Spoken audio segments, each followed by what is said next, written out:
The 2 minutes circulated, Anila, to be confirmed, right? Yes, Minister.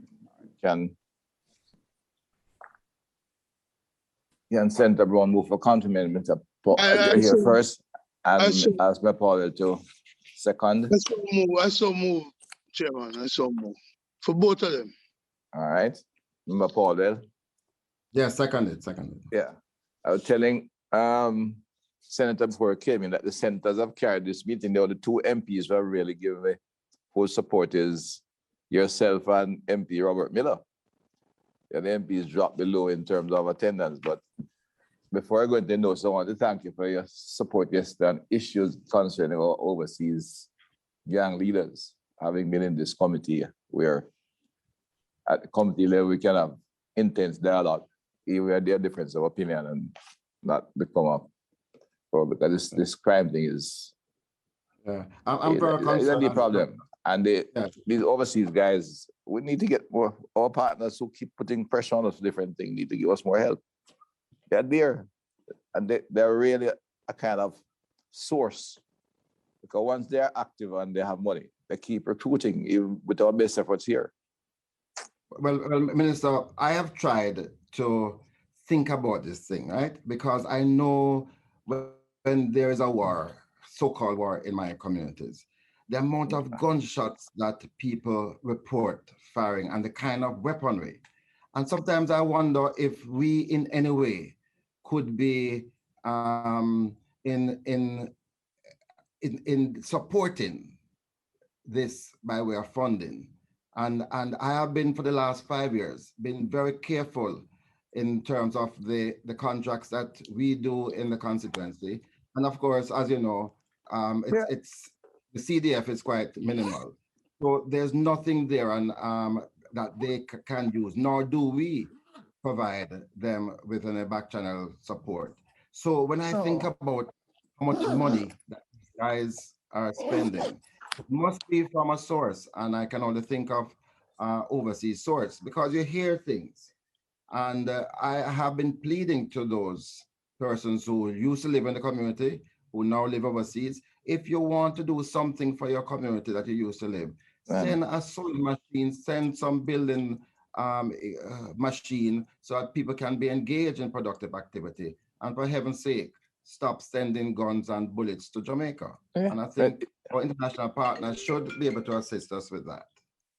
No, we're definitely on the same wavelength across the days, Philip, because the old narrative of contract, it has long gone. We have not had that kind of resource for many, many years now. You went through the fiscal tightening, and although we're spending a bit more now, much of the money is being spent on projects which don't go that routing. The CDF is a primary constituency effort, and once you get beyond that, it's tendering on contracting operation because they're bigger projects, So this narrative that you're giving out, handout to politicians plus to gangsters, it's foolishness. We need to just focus on where they're into big business in smuggling and scamming, and along with the support from the overseas people, and have to find a way to stop the flow, because as the recruitment come, young fella on the road, even invited to go training and take on the hard training, but him have a year waiting for a job, 2 years in that time, he's easily recruitable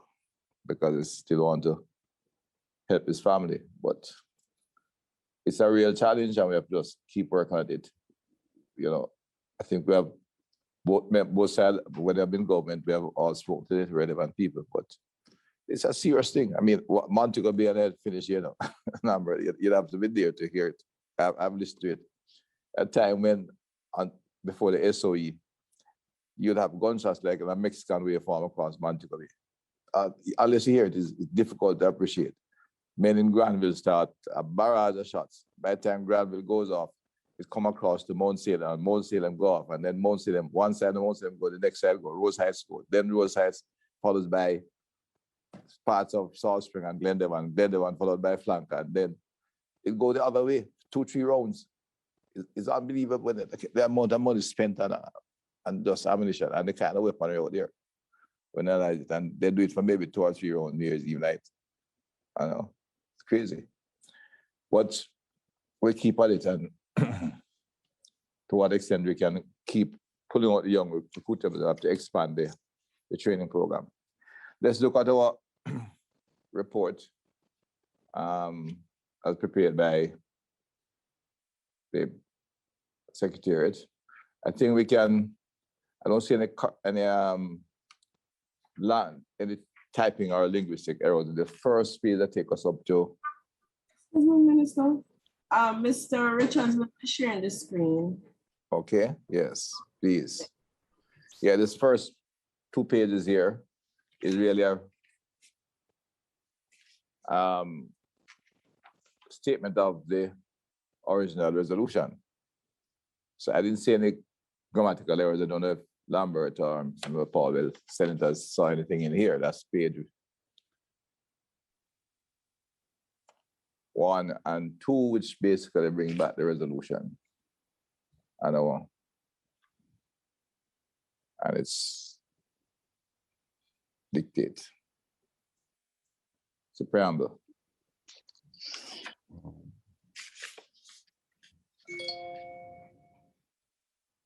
The Aquas table 27th.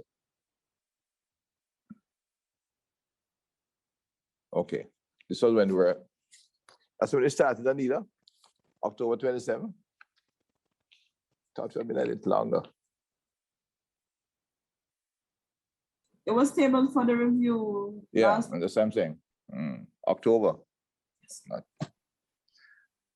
All right, we can go straight to the finding, the recommendation. I think Minister Chuck, you have any corrections, Senator? Minister, just before that, Senator Scott Matley is asking, Cornelia could send her, Ms. McCarthy could send her back the link. She's trying to get on. Certainly, yes, please join us. Senator Scott Matley has been one of our yes, sir. Very, very strong members on this committee, both in attendance and in comments and technical advice.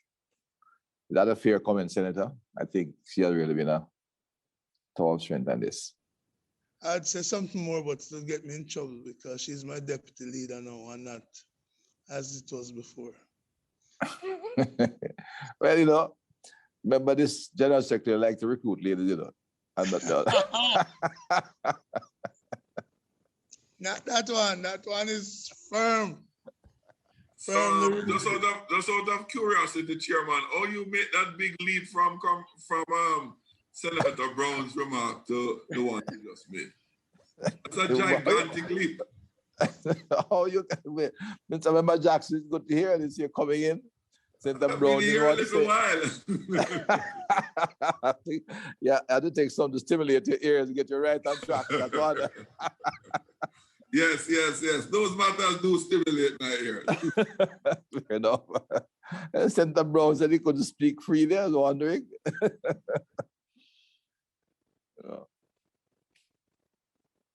All right. Miss McCarthy, you'll get her on. We'll go look at the finding and recommendation. I figured the preliminary, I didn't see any grammatical errors or typographical errors, but finding and recommendations, do you want to read them through, or we just assume we're reading and follow through? Your comment? Yes, Minister, we should go through just the intro. Yeah. All right, I'll start and then I'll call on another team member to follow after I get my throat get dry. Findings and recommendations. Your committee, after review and consider of the act and several submissions from various stakeholders and technical personnel, now has the honor of presenting its findings and recommendations. Specific recommendation, preliminary part 1, preliminary interpretation. Your committee notes the recommendation to delete the definition of the term justice of the peace because the requirements of justice of the peace having lay magistrate experience is too onerous and not many justice of the peace fulfill this condition. Your committee does not accept the recommendation to remove the definition of the term justice of the peace. We agree the definition should remain as it is, noting the functions justice of the peace undertake under the legislation are appropriate for the justice of the peace to have lay magistrate experience. And we take time to find them. I think that's a decision. Section 3, objects of the act. Your committee accepts the recommendation to amend Section 3B for the language to be more inclusionary and more citizen-centered, and agrees should refer to the protection of fundamental rights and freedom of persons residing, working, doing business, and raising families in the zone. Your committee recommends an amendment to Section 3C by adding the word activities before the word weapons.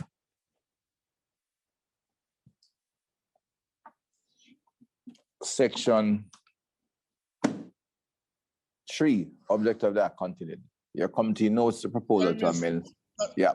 Was it illegal activities or just activities? I was just trying to recall. Look at it. Section just before. I I believe I saw the word in illegal in that section we amended and we put in illegal activities, etc., etc. Look at the original. Morning, Chair. Morning, Morning. members. Morning. The word illegal is already in the act. Is it that you don't think it should govern activities, Senator Brown? But it's already there. No. I just wanted I think it was one to make sure. Yes, it's there. So it's already there in 3C. Conduct law enforcement activities to rid a zone of all illegal. So right now it says illegal weapons, but we're inserting activities. Activities, weapons and activities. And then ammunition and other contraband. Okay, that's what I wanted to ensure. Okay. Right one. Thank you, SG.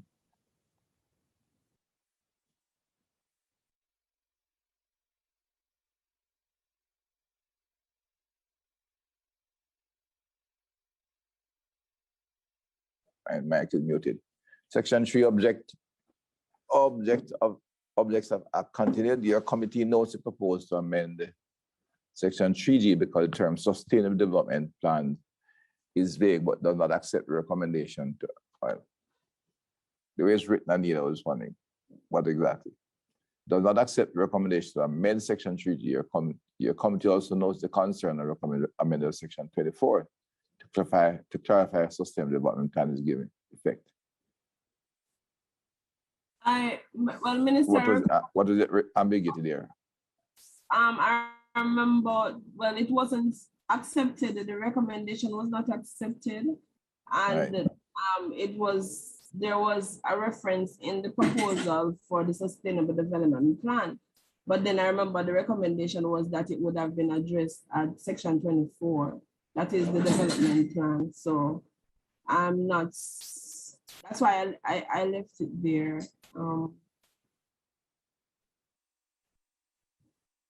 I think there is a reference to the Sustainable Development Plan in the report at 24. I'm scrolling down on mine here.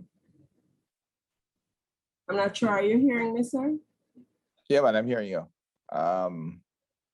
The Social Investment Committee and Transformation Committee is supposed to set a Sustainable Development Plan. I think Sustainable Development Plan is pretty well, is an established generic term. You can get more granular than that in the objects in legislation. Okay. Well, there was it wasn't taken for first. Right. So that relieves Section 3 remain as is. We also recommend amendment of Section 3 objects to include provision for the redirection of young males out of criminal activity pending research by the technical team. What was that? No. I remember Senator Brown in our last meeting in July, on July 8th, saying maybe that could be, the objects could be, there was a discussion towards the end of the meeting about criminal activities, and we were saying based on what partners were doing, they were more focused on females when it was that the young males were the problem really. And therefore Senator Brown, I think, recommended that the objects clause be amended. Stated clearly. And it was supporting. Yes, no, it has to be. Supporting your Prime Minister. Yeah, it has to be. It should be stated because there's a lot of the international agencies focus on the females, which is a problem, but not as big a problem into the context of violence. In fact, they are the victims of violence more than the perpetrators of violence. So I'm not sure, sir. In this case, it would be Miss Grant who would, and the SG might be able to help with that, the wording of what the objects clause would say for this point. Based on the committee. The SG, SG doesn't have any qualifications in drafting. My SG is a complete lawyer. She has qualification and everything. But I know Miss Grant will certainly guide me on this aspect of it. Sure. And Miss Grant will support me now. Minister, what's there appears fine, except that I think the words pending research by the technical team, well, if it's now agreed that we should include this, those words could be deleted. But a provision, well, I'm thinking that it could say something like facilitate the redirection of young males out of criminal activity. I don't know if we want to specify what age group we're talking about when we say young males. I see young males, I wouldn't put a bottom end of it, I'd put the top end of say up to age 30 is the group we're focused on. And I agree with the term that you're using, but we need to specify it. Under the age of 30 years. All right. So it's to facilitate the redirection of males under the age of 30 years out of criminal activity. Yep. Minister, the problem when we use numbers like that is that we get to a border. Yeah. And so was 31 be excluded? So it's more to give you focus. I don't think, well. Yeah. But is there danger in saying young males?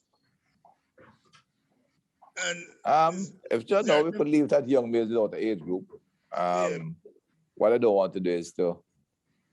You don't want to come at me and Fitz and yourself. Yeah. No, allow me, please, don't include me. In the good book tell. On that note, though, Chairman, I was just trying to recollect the age definition for youth that is used by the UN is up to 40. Government. I think. No. United Nations or up to 40. $1 cents. I think there's somewhere around the age of 34 or something like that. I don't quite remember. I think the UN definition on this has changed is 40. Okay. That is particular. Minister, that is why we should not put in an age. Yeah. I think we should just focus on young males. All right.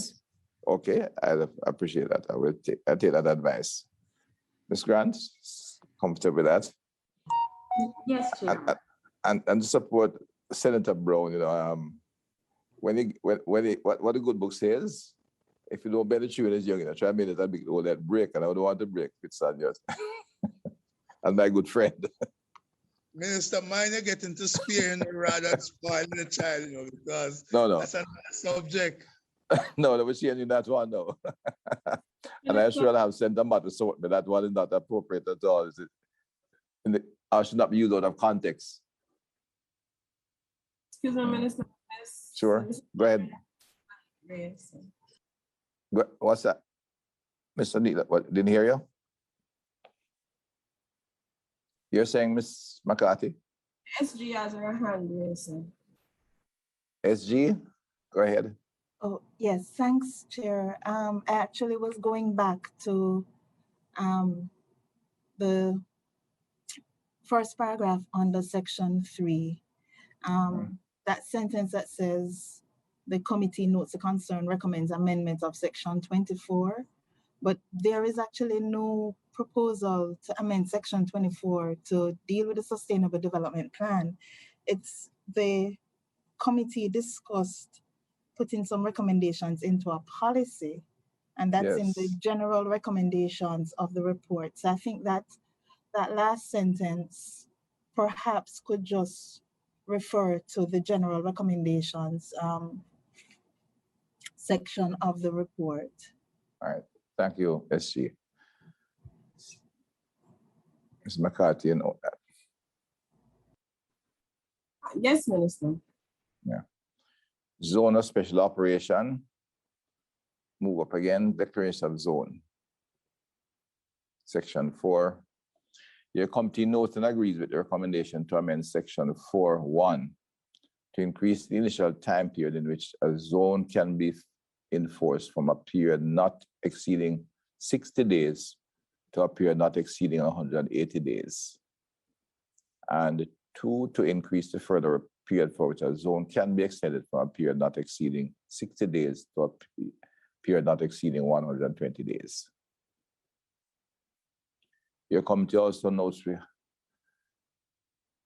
the recommendation to make condition of section 4.2 disjunctive because the threshold is too high to satisfy the imposition of a zone, where all conditions in section 4.2 must be met. Committee did not accept that recommendation.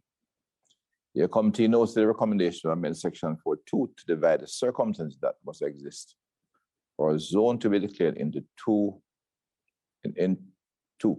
circumstances to include the words high levels of violence as an alternative to the word escalating violence, and also to add the word high levels of or before the words escalating violence and murder. We agree with section 4.2 should be amended to read: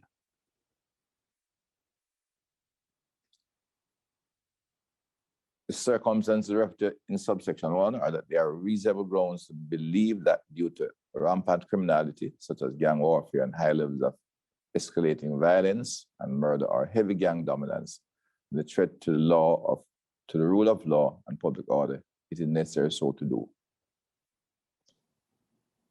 Sorry, Chair, so those words, it is necessary so to do, would have to drop down, because those words are is it concluding to both A and B. Right, okay.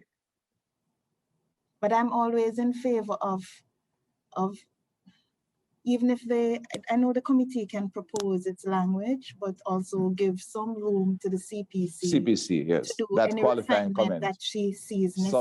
Subject to subjects agreed by the CPC, so that not that she would interfere with the content or substance, but just any refinement that's necessary.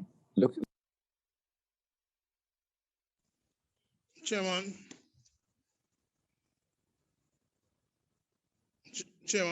Go ahead, Senator. Yeah, I agree with the SG. I also Certainly. I'm going to take my leave from the committee. If I can wrap up quickly where I am, I'll join you back. If not, I will report. Apology accepted. You did inform me earlier, Senator Lambert. We miss you though. Plus, you have Dan and you have Fitz and Philip. You have a strong support team there. All right. When the lady is here, we can. She'll manage for all of you. All right, good. All right. I'm sorry, Chair. I am sorry to do this so late. The Attorney General has an urgent matter addressing, so I'm not sure she'll be able to join the meeting. She said she would try, but I'm just tendering an apology on her behalf.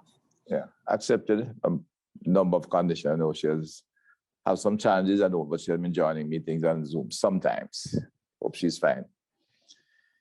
Your committee knows that and agree. And I take the recommendation from SG, Ms. McCarthy. We should always leave room for the CPC to find the final wording.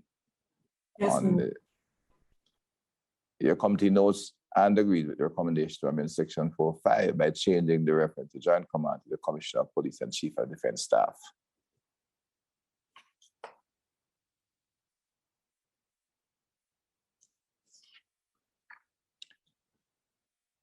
Subsection 6 statement to Parliament. The committee knows the recommendation to allow for the Minister with responsibility for national security or a person designated by the Prime Minister be authorized to make the statement to Parliament in accordance with Section 6. Your committee recommends the amendment of Section 6 to allow either the Prime Minister or the Minister with responsibility for national security to make the statement in Parliament. I think that's what we agreed to, Ms. McCarthy, second, so you can take it out of red. I made the point that where there's a deputy prime minister separate from the Minister of National Security, the deputy prime minister can always speak on behalf of the Prime Minister in his absence. So we take the amendment and we delete the first.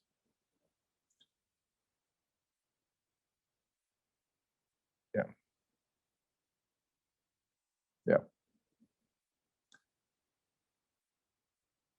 Okay, administration of special operation within the zone.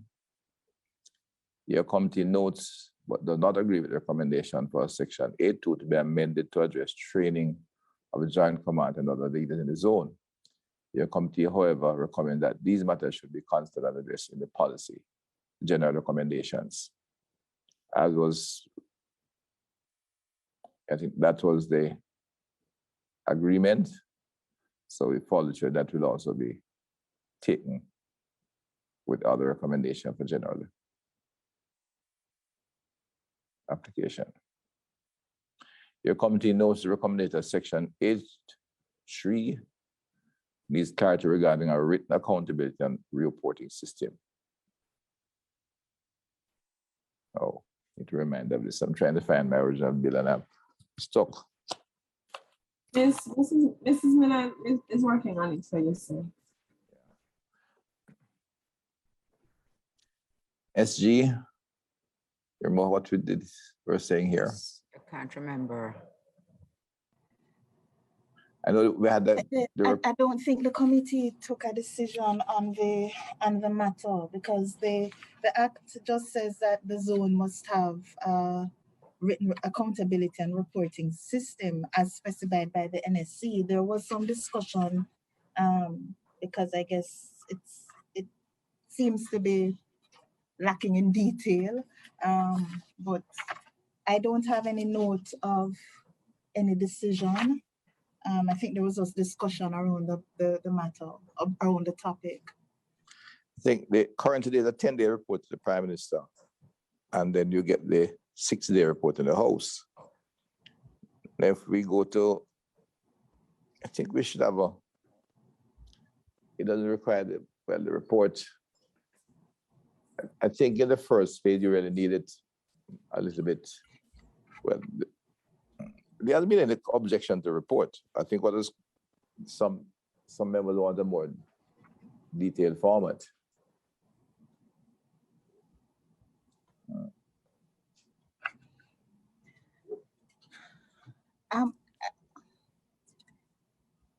Minister, Chair, members, I don't know. This is, so I understand that the whole aim is for transparency. Yeah. And how you deal with matters, but this, at the end of the day, is still an internal matter, so to speak, meaning these reports wouldn't necessarily be published. These are reports that would be submitted to the NSC. Now, of course, these reports would more than likely form the basis of the statements that will be made in Parliament and for other actions. I'm not sure if you really need to put a lot of detail here. That's just my perspective. I'm trying to figure out what sort of detail you'd want to put, because if you put a statutory obligation indicating, because you see right now it's left to and determined by the NSC. I'm not sure if there's a difficulty with that and why there's a difficulty with that. I think we could continue with the 10-day reports to the NSC. What members may ask for, but should we put as a statutory requirement in the general recommendation or policy that since we have extended the first report to 180 days, which is what, which is 6 months, we could ask for a report, not a debate or renewal, but a report at least after 90 days. But I don't even want to put it in a statutory section or just a recommendation for a policy decision that you would give a 90-day report on such matters. Because the 180 days makes sense because of the nature of what we're doing. But it's a long gap for a zone to, Parliament, for the Prime Minister or the Minister to be silent on a matter of this sort. So just to point out, Chair, that 10-day period is actually not in the law. So that's an administrative matter. Right. So again, this is why that's I'm asking, how would we structure it? I think you need we'll need a report. Right, I think the members will have to weigh in on it. Yeah, I need a report before the 180 days, and I figure, but I don't know if it's necessary to have it in statute or it could go in left the policy that at 90 days we give a report as opposed to a resolution. But 180 days is a bit long to wait. Members? Yes, I agree that, I agree with that, Minister, but I also agree that we should put it as a recommendation. I don't think that we should make it a statutory time frame. All right. It should be up for consideration because, as you said, we are expanding the time. Yes, there has to be a report before that. But it has to be an administrative decision, in my view, and therefore form a part of the recommendation of the committee. Thank you, Senator. I think that Ms. McCarthy, make note of that. I think that's a definite. We might even make it more than one, because 180 days is a big gap. So the decision should say more than one. It will, no, we'll make the, we are recommending reports before the 180 day, in fact, at least at 90 days, but it will not be part of the statutory statute. Okay.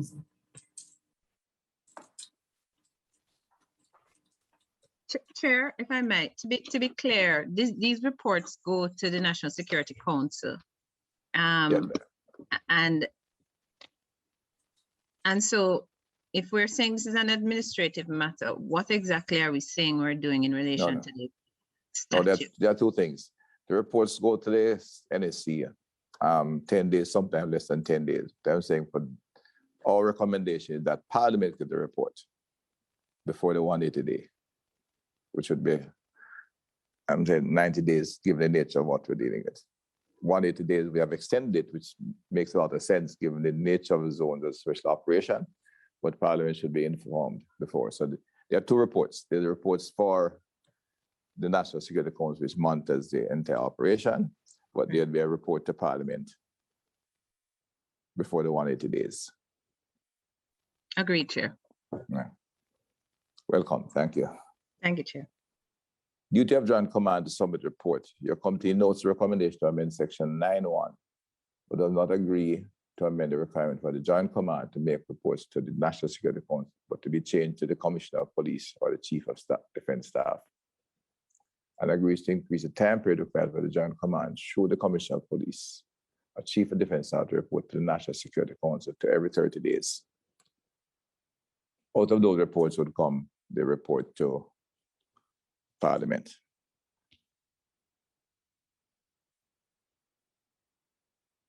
Suspension of operation or change of joint command. The committee, that's section 10, committee notes the recommendation to amend section 10.1 to provide the Prime Minister in Council to suspend the operation in the zone without the recommendation of the Commissioner of Police and Chief of Defense Staff where necessary. We agree that section 10.1 should be amended to read as follows.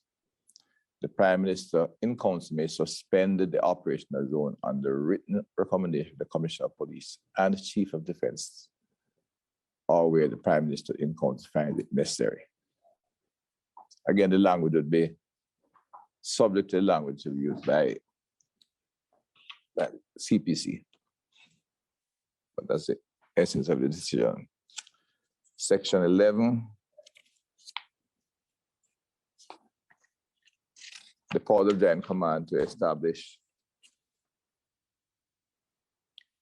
cordon and impose curfews. Your committee notes the recommendation of amend section 12. Oh no, sorry, I've jumped a bit. Section 11, identification of joint members of the force. Your committee notes the recommendation to amend section 11 that the Commissioner of Police and Chief of Defense Staff determine the method by which a collective and individual entity of each member of the joint force may be ascertained.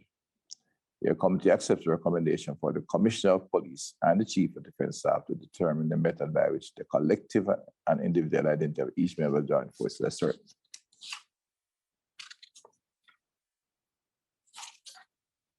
Section Part 4, powers of joint force. Section 12. Your committee notes the recommendation to amend section 12 to create an offense for breaching a curfew that the penalty for this offense should be a fine not exceeding $1 million or imprisonment for a term not exceeding 6 months. To empower the Commissioner of Police and Chief of Defense Staff or their designates not below the rank of Assistant Commissioner of Police and lieutenant colonel, respectively, to establish a curfew as opposed to the joint command. The decision of the Commissioner of Police and Chief of Defense Staff or their designates to impose a curfew should be made in consultation with the joint command.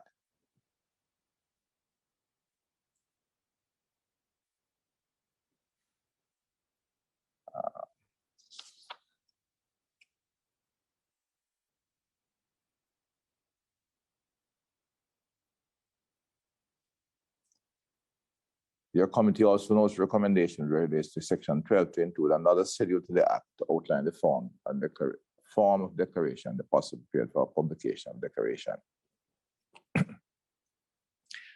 Once it goes to the Assistant Commissioner. Excuse me, Chair. Yeah, go ahead. Whose hands up?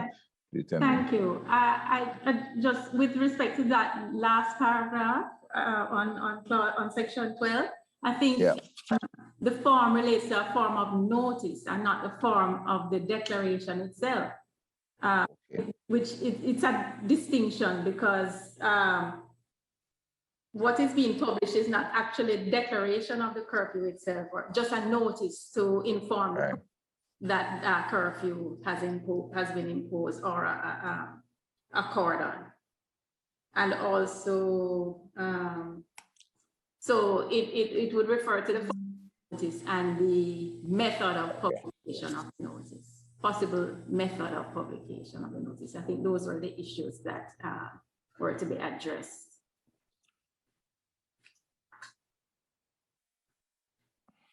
Let me. Okay. Well, the current practice is to really. Current practice really just after a time the police really announces it in the zone, and address the boundaries. The request either comes from an assistant commissioner, so that's standard. Senator, you're. No, I was saying that part of what we were discussing was the fact that the fine was excessive. The penalties were excessive if you breach the curfew. And therefore, we wanted the most extensive sort of notification to persons so that they could not say, I did not know. So I think that is what had propelled us to that mechanism. Form of notice and make it clear and where it will be published and so on. I do recall that discussion, Chair. Yes. Yeah, Miss CPC, Ms. Grant, that I think was one of the concerns, that the fines in the cordon curfew are pretty steep. Bearing in mind, and I think for good reason, that here in the zone of special operations, so this is raising the bar in terms of control. So there has to be something happening where you want to go. The question is, what can we send us? The current norm is for the police to just go through and announce the curfew. Okay, it's done, and that's kind of almost the same the day before.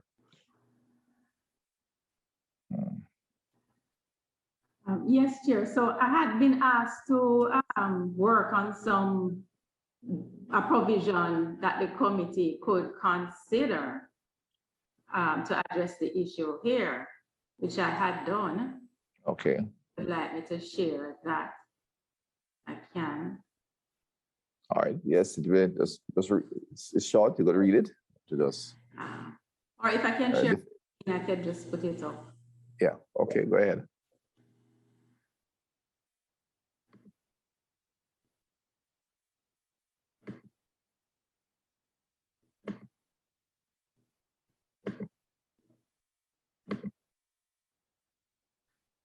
Right.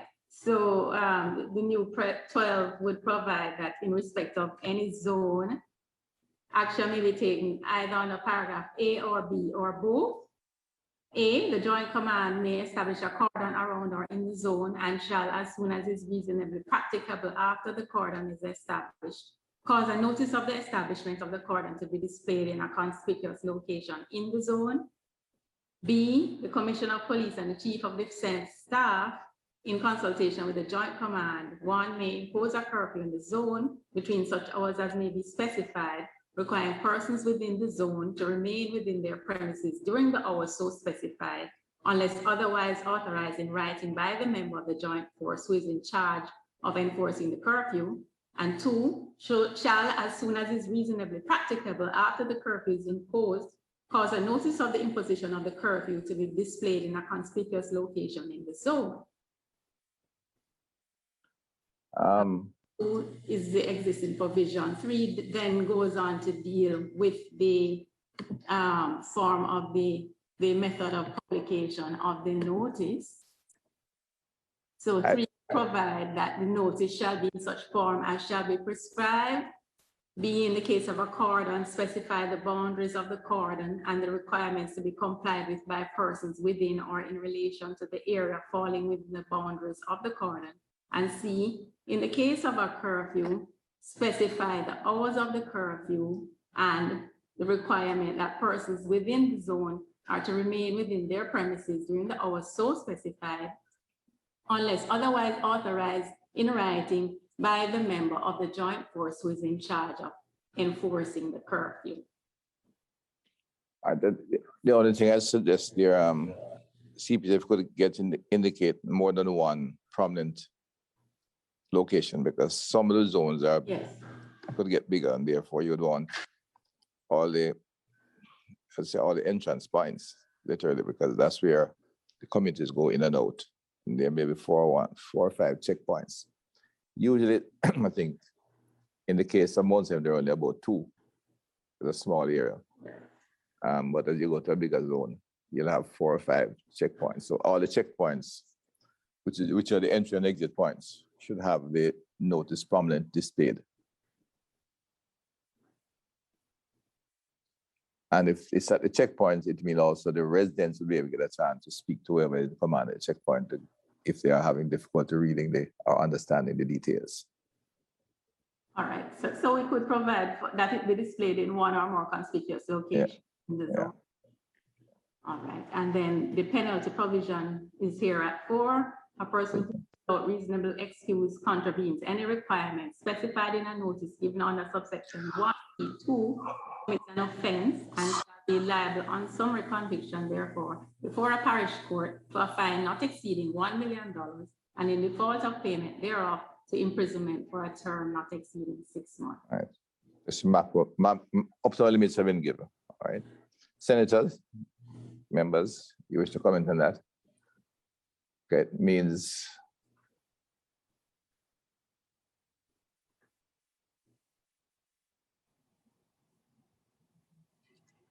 if Chair, I would just then suggest that there would be a slight amendment to the report if it's accepted.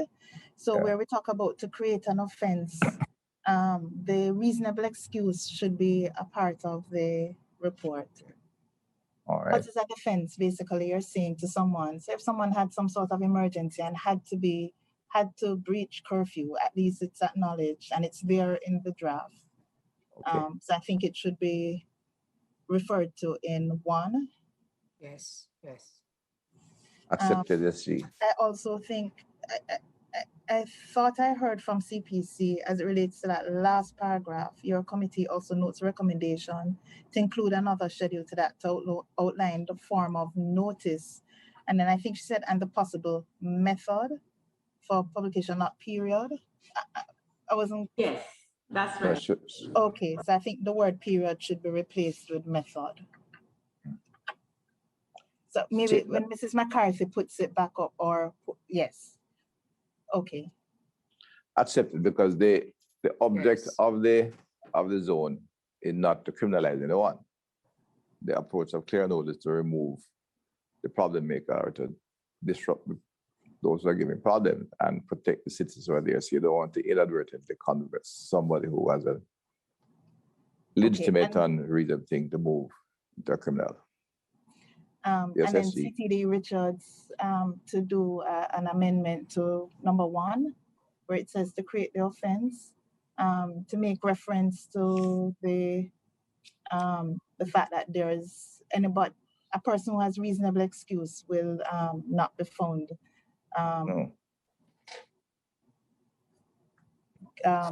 will not be found guilty Should not be of charged. offense or right.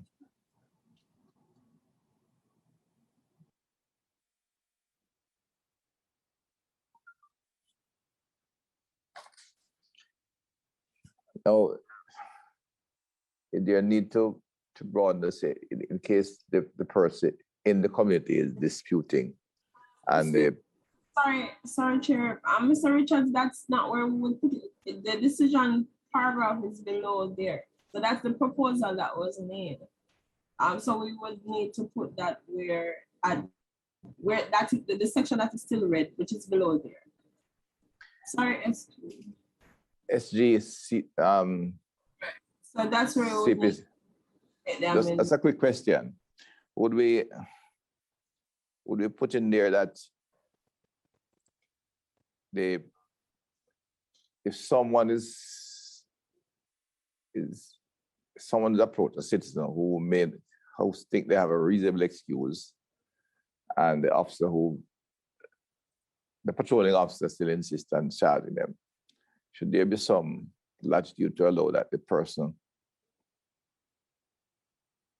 how do I put it? If the person has an objection, they should be allowed to speak to this command, one member of the joint command. Or we can leave that as it is. So that wouldn't be something to put in the law. Again, that should be administrative. And policy, but I would expect that part of the training, because the officers that are being sent out are usually trained, not just on human rights, but also how to interact interface with the citizens. So that should be part of the training, especially as it relates to curfews. But recall too that this is not new for the security forces in terms of how they manage and implement curfews and cordons, because they have that power and they exercise that otherwise. So, but I think that's just again a matter of training. That's a training issue. Accepted. Section 14, search and seizure. Your committee notes the recommendation for the words "in connection with a search" to be added from section 14.3 to enable seizure to be undertaken in circumstances that are not connected with a search. Your committee does not agree to amend section 14.3 to remove the need for the seizure to be in connection with the search, and recommend the provision should remain unchanged. So why is that in red, Ms. McCarthy? We agreed that it should remain unchanged. I think there was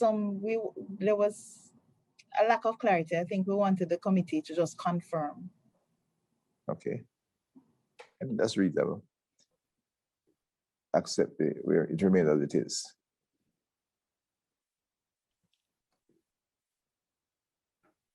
Now, next section does not accept recommendation that section 14.4 should be amended to allow for seizure of a tool of lawful trade or business where there are reasonable grounds to believe that the tool was likely to be used in the commission of an offense.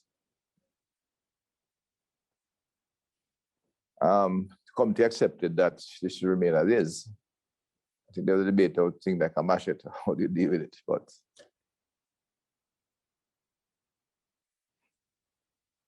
all right. Your committee also notes further the recommendation that, but is there anybody, any comments?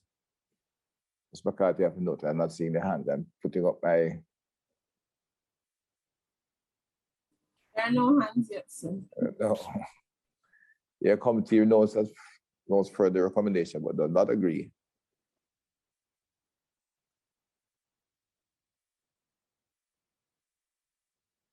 No, your comment. But does not agree to amend section 14 by including an offense for preventing or attempting to prevent the search by a member of the joint force.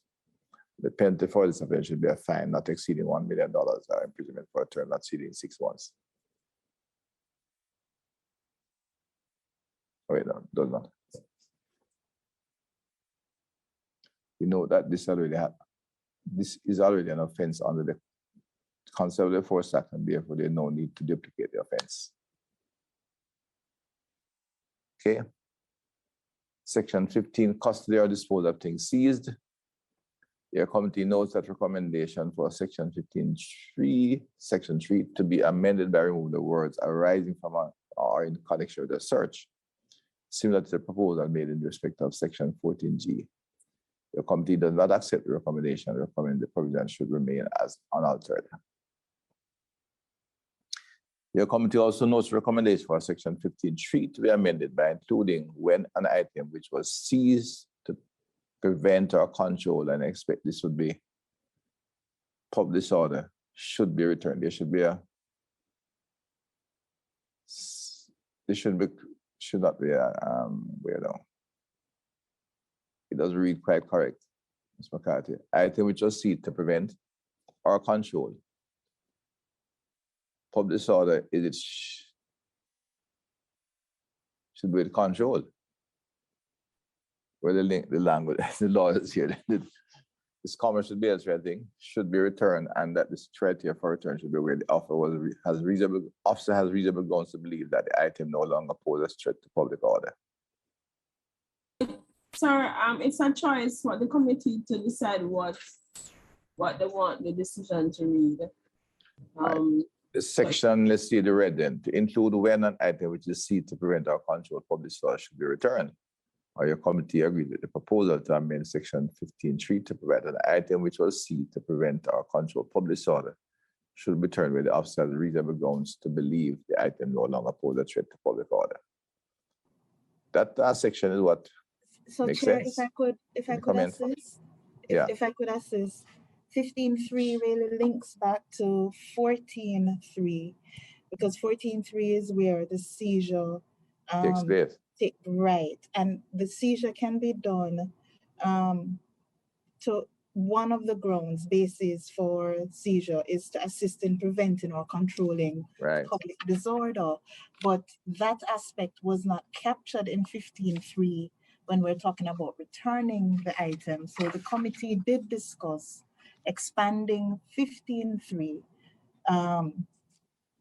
in circumstances where the item seized on the basis that it was necessary to prevent or control public disorder, that if that issue no longer obtains, that you should be able to return the item, article. Yeah, I'm supporting that position. It should be not able to, remember the joint command in charge of the ground should return the item once they judge that it's no longer a risk. I'll ask the question here, you see this. So in case of something like a vendor with just perishable goods, once they remove them from the location, they should be able to give it back to the vendor. Yes. Or if the vendor removes it from the location, if that's, it's creating. Right, but right now, so there was a gap. 15.3 only spoke of returning items that were seized where it's no longer of evidential value, which was just one limb. It didn't address the other basis for seizure. I accept that should be in there and should be made quite clear, because again, we're not trying to disrupt the law by the citizens, but if they breach by virtue of seeking to vend, once they remove and obey the law, they should be allowed to go. You don't want to criminalize. You know, that's just a public order issue. And you also want to, one of the ways in which you are going to meet your objectives is to strengthen the relationships between the community and the security forces, so that this sort of approach would only be helpful. Yes. Thank you, Senator. That's the last thing to do. So we accept that decision. The commanding officer on the ground should be able to return their goods. So perishable goods, they move to the home and to a shop that they have occupied as trade, find return the goods. And or if it is tools, it's a machete when carried in public, it's over wrapped. So, you know, the farm and the genuine farm, and again, put away safely. All right. Chair, if I may. Sure. My only concern is when we talk about a provision like this, how do we enforce this kind of a provision? Well, I'd have been advised by the SG, you know, what in common, like if somebody goods is seized or equipment, for example, in the Noise Abatement Act, we can take away the sound. It's being a nuisance. But when it's returned, is it our obligation to return it in good working condition? Is there any such charge? What's the common law that kind of? Well, in some laws, we place an obligation on the entity who seized to maintain the item that was seized and to maintain it and ensure that it is kept in good condition. That is done in some laws. It's not done in all laws. But again, there is an obligation on the state that some care should be taken with items that the state has seized and is in the state's possession. And in fact, it can lead to liability for the state if that is not done. But it is not always included. Sometimes we have made express provision for it, but it's not always done. If there's no express provision, as I'm asking, is it covered anyway? Because I see CPC wants to jump in, so let me defer. Go ahead. Well, it was on a slightly different point because my notes, the committee had agreed to insert a provision enabling a person from whom the item was seized to apply to a JP for the return of the item. I have that as a decision in mind. Okay. I think there's something there. But again, it's come back to us. We don't want to criminalize anybody. The idea is to restore order. So if it is work equipment that it looked like was going to cause an offense, we take it from him as soon as he clears it, you know, that he's not using it offensively, we return it. If it's vending and they take it back to their place of business or home, they allow them to get it back there before it's damaged or destroyed. But just to respond to you, Chair, there is when items are seized, they are to be maintained and they should be returned. Okay. Of course, depending on the item and depending on the period of seizure, you may have some reasonable, let's say, wear and tear. But yes, there is still an obligation on the state. But as I said, sometimes we actually do place an express obligation. There are times when there are some laws where you will see it. Well, as I think Ms. Grant has indicated, we have taken the decision that if they approach a JP and who satisfy the officer that is no longer a threat or a risk to public order, they should be returned. You see, the obligation is always there, but the people we are referring to oftentimes cannot take advantage of that obligation and may need legal intervention. This is why I'm wondering if, you know, this what's being introduced by the CPC should be adequate to cover this sort of. Because what I think of is it's like a food vendor. If you keep the foods 2 days, they spoil. So once he agreed to remove the fruit vendor from the sidewalk and take them back to his home or place of business, otherwise established, then he should get his goods back. You know, that's a kind of relationship I would say build up in the zone. I see Mr. Jackson. Yeah, I see Mr. Jackson hand up before. Who was that? Chairman. Yes, Chairman. And then Ms. Golding, you want to follow? Ms. Golding on the. If Ms. Golding was on, let her complete the point first. Oh, sorry, Chairman, that's the AG who was streaming in. She actually joined. Oh, welcome, please. It is wonderful to have you and hear you. Thank you, Chairman. I listened in on the discussion regarding the seizure and detention of goods. Yes. The SG made the point that there is in fact a duty on the state to ensure that items seized are kept in a proper state. Regard, of course, would be had to reasonable wear and tear. And I know that we have had a problem across government of improper storage of items seized and the deterioration of those items, and also the delay in resolving cases where the items are seized. I think not so long ago, one only need to look at police stations where you saw the bikes, the motor vehicles, that are just dumped, for want of a better word. So that's a real challenge. But two things is that persons need to be advised, warned if need be, educated about the prohibition on certain activities in certain areas, and particularly when a zone is declared. If their activities are prohibited, then the seizure of the items, especially if they're perishable items, will result in loss to them. So it is a risk that is taken, and a balance has to be struck between the return of the goods at the earliest opportunity when the breach no longer subsides.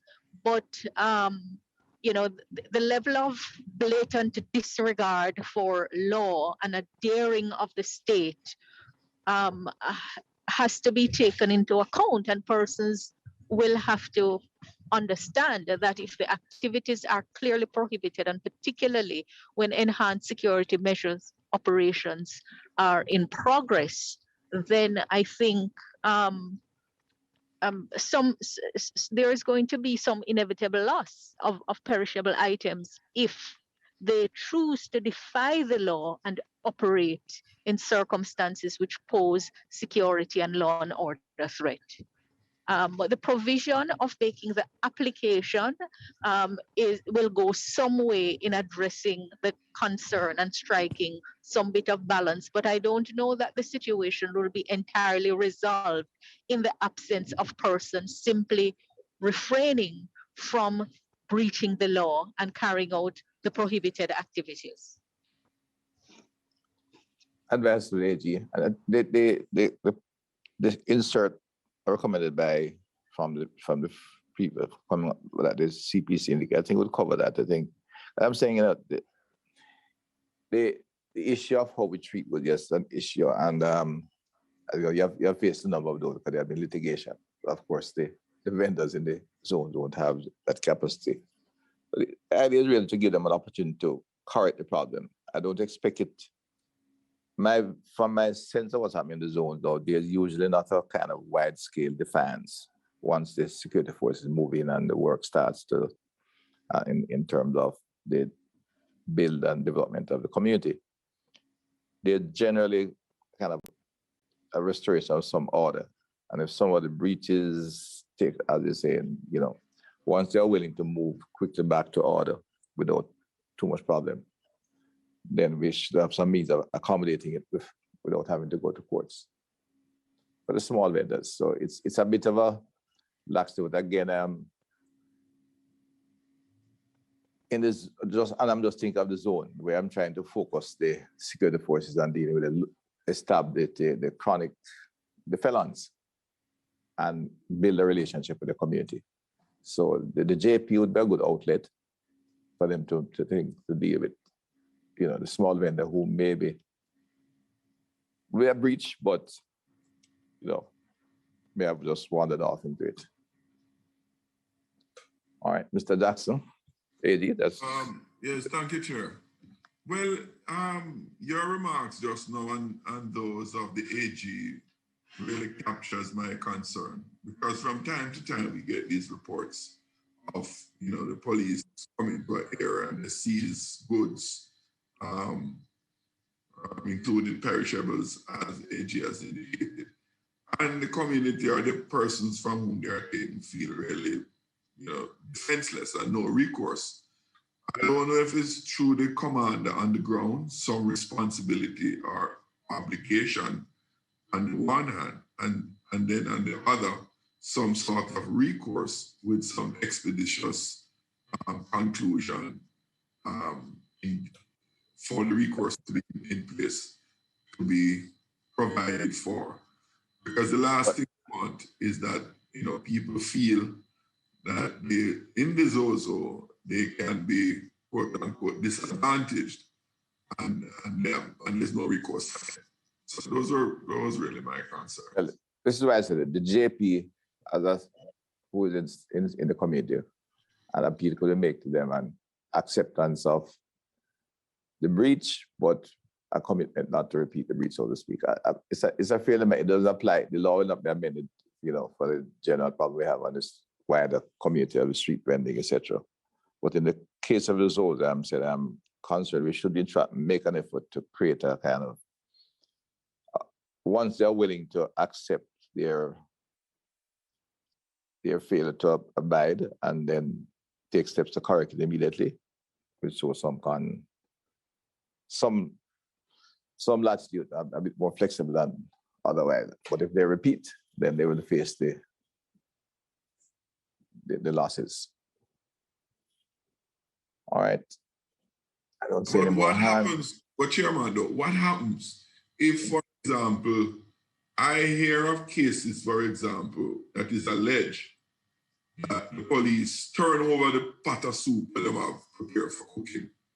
But as I said, the training to be given to them in the zones, that does happen. I've heard of it happening in the zone, but we certainly I don't expect it to happen in the zone, given the training and the orientation of the security force going in there. No, I hear you, Chairman, about the training, but what recourse with some dispatch that the affected persons can have or will have? That side of it, I'm the concern. The pot of soup one would give me like a problem. So Chairman, just to say, as you rightly have pointed out, turning over the item would not be the appropriate approach to take. But person.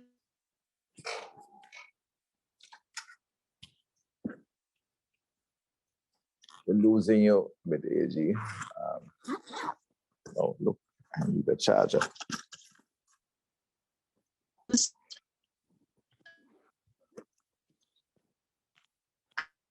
Are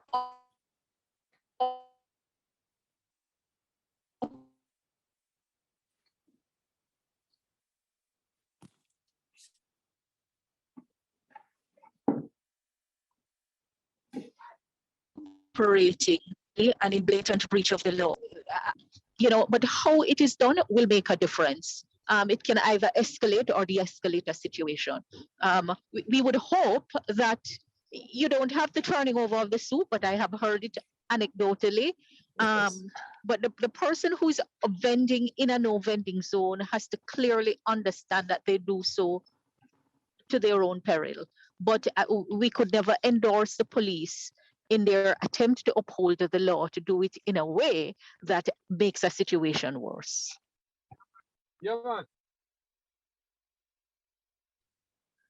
Yeah, so I think, as you said, it's a tricky one with the soup system. I don't expect it to happen inside the zone, but it may be something worthwhile considering beyond that, Member Jackson, because it's a problem. How do you get, how do you compensate for that?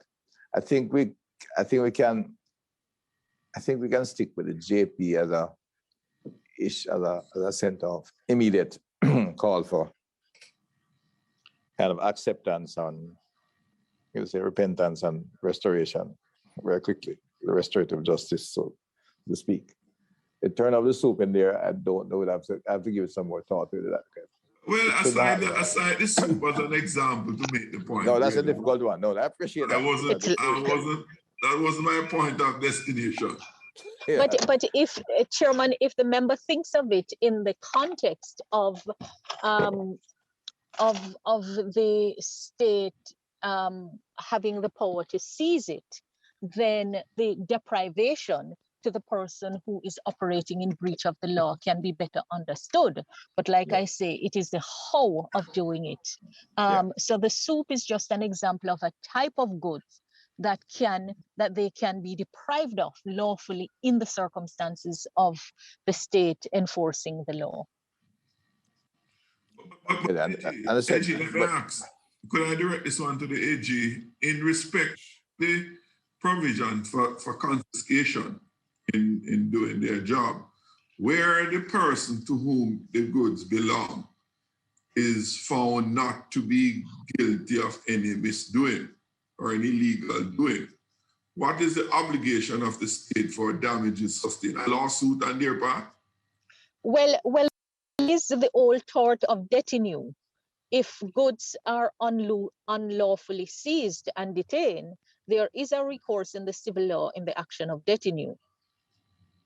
And I suspect that the conduct of the police officer would be brought into sharp question, which would have administrative implications. But the scenario posed has to do with persons who are clearly operating in an area where they are prohibited from so operating. And the mere fact of the prohibition would make it unlawful for them to be there and to be carrying out the activity identified. No, that is clear. I don't have a difficulty. Right. That is probably where they go into the person's dwelling, private property, and so forth. Those are situations I was more concerned. Okay. Yes. All right. Chairman, I may drop off. If you don't hear me, I will rejoin soonest.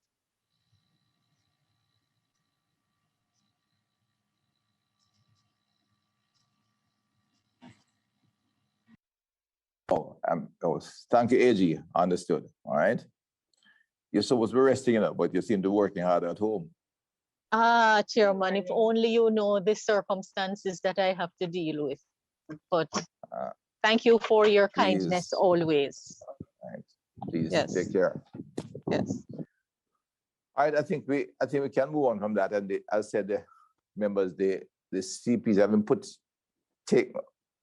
have inserted something based on our recommendation. They want to have a JP who can. We'll have to look. I would want to delay the bill here, but the report would have to be amended though.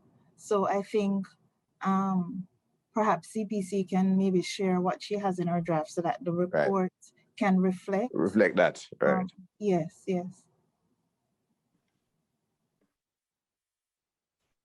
Right. So it would be a provision which would enable a person who believes that a vehicle, article, or document seized under subsection 1 should be returned to that person, could apply to a JP for the return of the item. And then the JP could grant the application if satisfied that the vehicle, article, or document is not required as referred to earlier on any of those two grounds. Either that it's not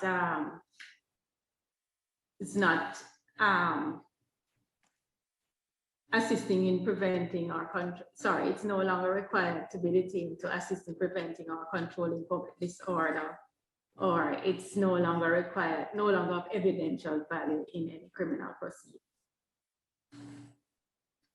Or that reinserted Ms. McCarthy in the report. And that seemed to satisfy that could satisfy. Chair, can I ask a question?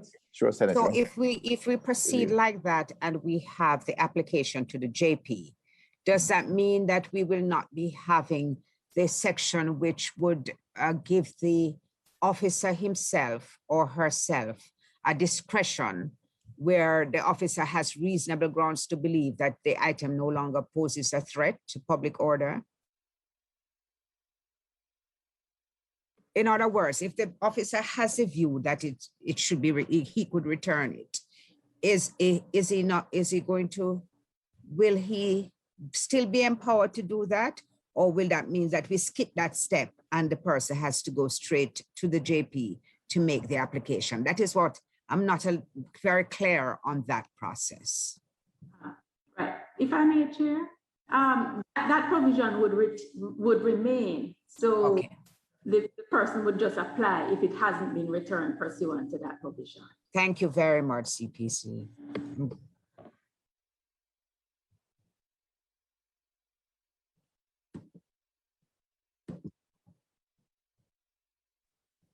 Next line, section, Mr. Richards, section 16, arrest or detention. Your committee notes and accept the recommendation for section 16.1 to be amended to allow for members of the joint force to be given the powers of arrest and detention within the zone itself and not just their actions were taken under Section 12.1. Imposition of a curfew or establishment of a cordon. It was proposed that Section 16.1 should read, subject to appropriate adjustment made to the language by the Chief Parliamentary Council. Where the joint forces carrying out operation in the zone, a person shall not be arrested or detained unless the person in charge of the operation is satisfied that there is a reasonable ground for the arrest or detention of the person. I thought that was normal. The committee also noted and accepted the recommendation for Section 16.2 to be amended to clarify the circumstances of arrest and detention. And therefore, in the first line of Section 16.2, the words under this act should be replaced with the words in a zone. And the committee also recommended that the word forthwith in first line of Section 16.2 B, forthwith be taken before justice of the peace, should be deleted, and that convert. Remember their discussion to give them 24 hours. What was the final? Members?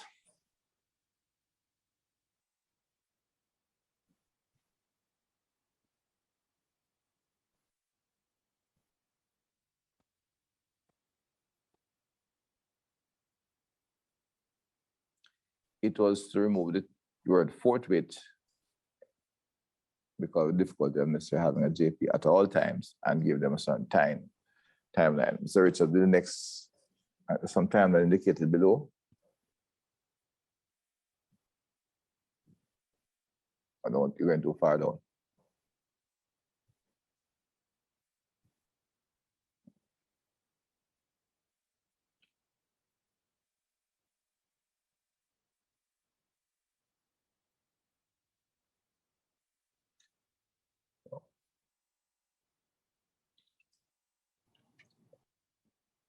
Come back down somewhere and see how this comes in now. The members can comment. No, you have gone up too far, Mr. Richard. Come back down. Yeah. Your committee notes further recommendation that the procedure and timeline where a person arrested and detained be amended in Section 16.3 as they are much stricter than the timeline imposed in Section 22 of the Bail Act. The following procedure and timeline are recommended where a person is arrested or detained in the zone. Okay. Continue. You can bring up some more. Members, I'm not seeing any hands yet. Let me see.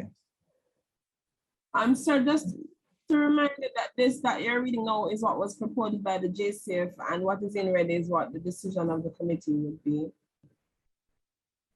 What is in red is the recommendation is below that what you're reading now, sir.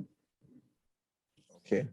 Continue, Mr. Richard. So what recommend? Sorry, so Chair, that part in red though is slightly different from what CTD Richards has gone on. Oh. Yeah, this is the recommend. This is what we accepted. Mr. McCarthy is suggesting. We agree that if the word forthwith will be removed, but agree that the procedure and timeline where a person is arrested and detained in a zone should be amended in Section 16.3 as outlined below. No, but I'm saying, Chair, the issue in 16.2 to me is not the same as the issue with 16.3. Can we bring back 16.2, Mr. Richard? Let me get a. So there was a proposal that relates to 16.2 that because currently what the act says is where any person is arrested or detained, the person shall be forthwith be taken before a justice of the peace who shall determine whether or not there are reasonable grounds for the arrest or detention.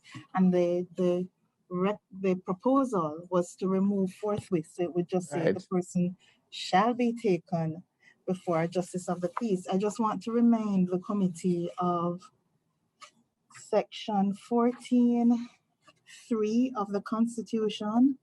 Any person who is arrested or detained shall be entitled to be tried within a reasonable time, and A shall be 1, brought forthwith or as soon as is reasonable practicable before an officer authorized by law or a court. So the language here was to an extent, it's similar to the Constitution. It just did not have or as soon as is reasonably practicable. So those words are in the Constitution and they are not here. Instead of removing the word forthwith, would insert the words as indicated That in the would be my Constitution. suggestion to the committee, Yes, to keep the word forthwith, but since there is that issue, to include the words or as soon as is reasonably practicable. So it gives that's more elegant. I'll accept that. To Ms. Grant. SG, I was keeping very quiet because I have been in the past very active.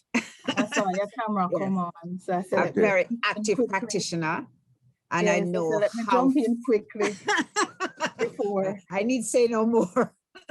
And I saw your camera on, and I was waiting on Senator Shireen Golden Campbell to also jump in.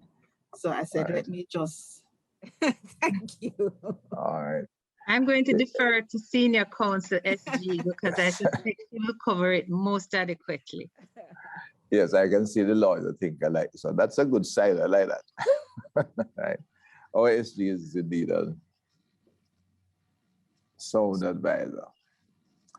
So at SG, I think that's accepted for section 16.2. So would that now affect what Mr. Richard did, 16.3, 16.2B, the recommendations? Well, no, I think it would go, Mrs. McCarthy can assist where it would go in the decision of the committee. I think she has that lower down. Right. So the recommendation, let me see the recommendation of the committee. That section read, Mr. Richards. But the recommendation was to remove the word forthwith, but the decision of the committee is to keep it now. Well, we are changing that. That was after we decided to wait, but we're going to keep it based on your advice now and add or as soon as reasonable practical. I think that makes a lot of sense. Right. So we reverse our decision and add this. Ms. McCarthy, you understand? Yes, Minister. Thank you. Good. Chair. Yes, Mr. Jackson. Yes, sir. I remember that that debate or discussion rather we had around that timeline, that issue. My own recollection, or the concern rather, was that when the person appears before the justice, can be very indefinite. No, well, I think look at the decision we made. Read what's coming on this section 16, the B, because we had accepted some recognition timelines there. Yeah, the timeline part. Yeah, let me listen on that. Look at the timeline because you see, we did debate it quite extensively, I recall, and then we made some timeline, but I like the idea of keeping it forthwith or within reasonable time. So, as well, the language of the Constitution, which is what we follow. What we decided, your committee accept the recommendation, but agrees that the procedure timeline where a persons arrested or detained in zone should be amended in section 16.3 as outlined below. Now, section 16.3 had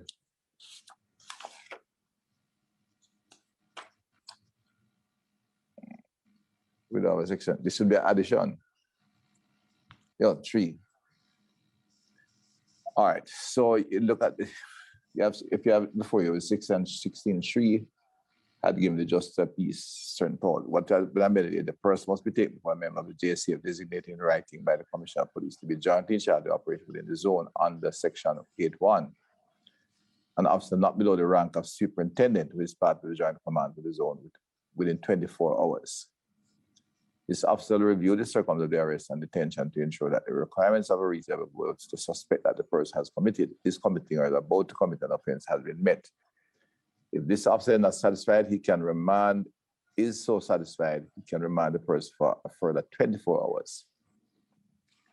If he's not, he should be released immediately. Then it goes on, aforementioned officer remand the person for a further 24 hours. This person must have been taken for the justice of the peace at the expiration of this 24 hours period. And justice of the peace must be a lay magistrate qualification, shall determine whether there are reasonable grounds. Continue raising, Mr. Richards. For the arrest and detention, If the justice of the peace is satisfied that there are reasonable grounds for the arrest and detention, he may order that the person be remanded in custody for a further period not exceeding 48 hours. If the JP is not satisfied, he shall order that the person be released forthwith. If the justice of the peace remands the person for a further period not exceeding 72 to 48, exceedings, or they should be the other way around. The justice of the peace remands the person for a further period not exceeding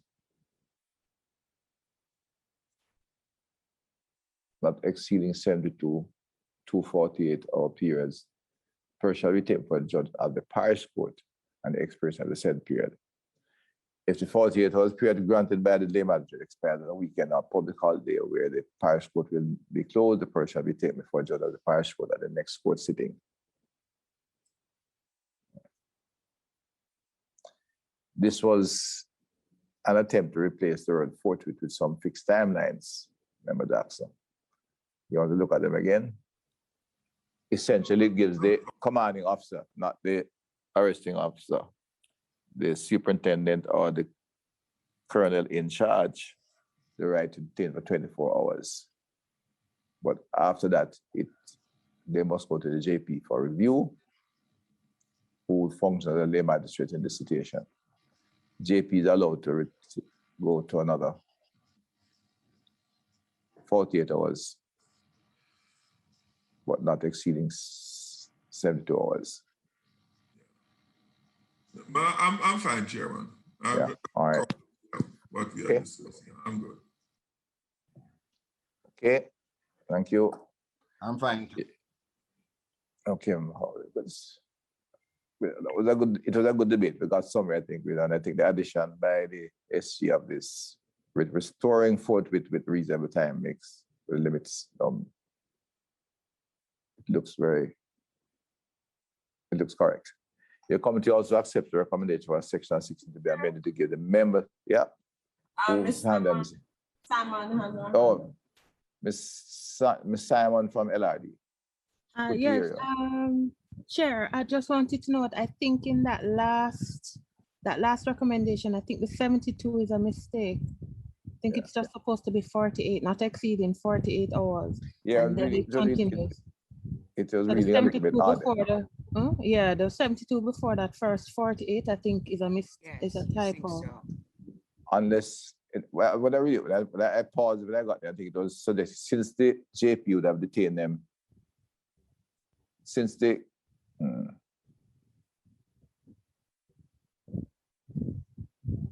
Sorry, Chair, she's just pointing out a typo right at the beginning of the third bullet. It just says for a period not exceeding 72, 48. Which one is it? It's 48. It was agreed 48, so I think that's a typo. Yes. Because it speaks to the further remand by the JP. And the JP, the further remand by the JP is 48 hours. Yes, 48 plus 24, because they have 24. So there's a total of 72, but that is not. Yes. It's really 72, because they would have done the 24 before. And then they can give a further 48 hours to make it 72. Yes, but the 72 does not belong in that sentence. No. It's just how it totals up. Yeah, fair. Okay.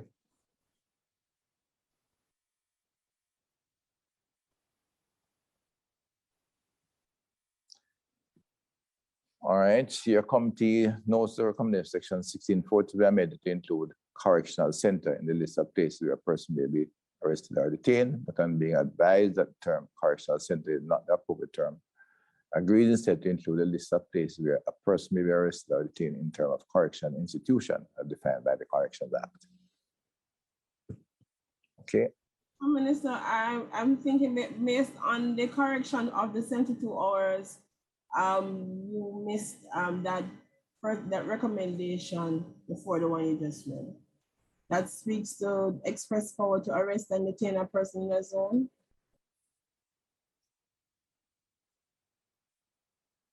That penultimate paragraph, so. The one that says your committee also accepts the recommendation. Yeah.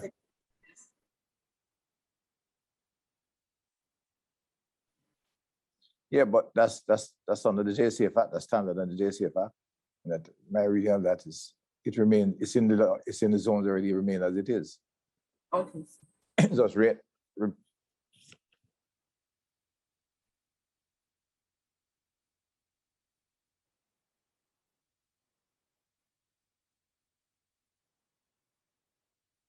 yeah, continue. Section 16 still, arrest or detention continued. Your committee notes the observation that Section 16 made it mandatory that any person arrested or detained shall be forthwith taken before a justice of the peace shall determine whether or not there are reasonable grounds for the arrest or detention. In addition, we're informed that there was no reference or note of any arrested person or detained having been taken before JP as it required by the Act. Your committee notes the observation, but a wish will not be included in the legislation that is an administrative matter. The amendments as laid out above will protect the person. Person held in custody. Your committee notes the recommendation for a consequential amendment to Section 17(1) for the current time period of 12 hours to change to 48 hours. Now, deliberation, the issue raised include the move of the Jamaican jurisprudence in a particular direction with the Charter of Rights, as well as the practicality of processing multiple persons. Your committee accepts the recommendation to increase time, but does not accept changing the time period to 48 hours. And instead agree that Section 17(1) should be amended to increase the time period to 24 hours. Your committee knows but does not accept the recommendation of amending Section 10(1) by replacing the reference to station diary with the term appropriate record, as reference to appropriate record would widen the provision. We know the Electronic Transfer Act covers the station diary being kept in digitized form. Treatment of Section Person Arrested or Detained, Section 18. Your committee knows but does not accept the recommendation in Section 18(1). The reference to station diary should be deleted and the term appropriate record be used. We note reference to appropriate records would widen the provision of the provision and the Electronic Transfer Act covers the station diary being kept in digitized form. Your committee notes and accept the recommendation to amend Section 18(2) to read safety and security instead of security and safety. We read that it should be amended by creating subparagraph in the section to read A, security, and B, safety of persons. Your committee does not accept the recommendation that Section 18(3) should be deleted.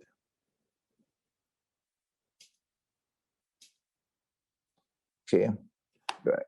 Let's check for hands. No hands. Yeah, I noticed that. And when I check this little section here, you can see the hands on there, but it covers section of the literature.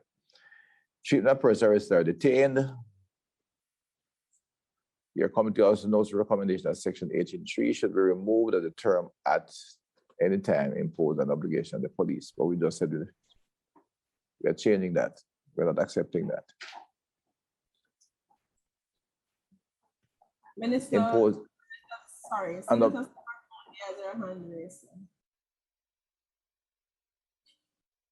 Actually took it down. Thank you. Chair, the chambers was to come back on Section 18(3). So I'm just going to ask. So the issue was whether in 18(3), the person's spouse, partner, family member, religious counselor, registered medical practitioner, attorney at law should be permitted to visit at any time. And the suggestion was to delete at any time and put at any reasonable time. I'm going to ask Mr. Foreman to just present the findings of the chambers because we had indicated that we would do some research.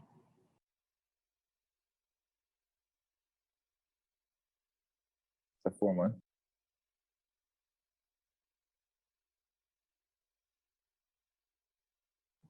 You're muted, Jeffrey. Sorry, apologies. Good afternoon, everyone, chairman and members. Welcome. Good morning. Right, we did experience some challenges identifying provisions precisely on point with the particular provision in the charter to which this matter relates. We are, however, of the view that no harm would be done in deleting the reference to any at any time, and to further amend the provision to make it align with what now obtains in the charter, as we have done with other provisions in the legislation. We would not recommend inserting a reference to at any reasonable time, because the charter itself does not use that language, and given some weight has to be given to the language as used in the charter. It's there for a reason, and we don't want to depart too much from the text as it is now expressed. So we are recommending deleting at any time, because that is not in the charter, and to make whatever changes may be necessary to capture what is now framed in the charter, which is simply that any person who is arrested or detained shall have the right to communicate with and be visited by the named category of persons now reflected in section 18.3.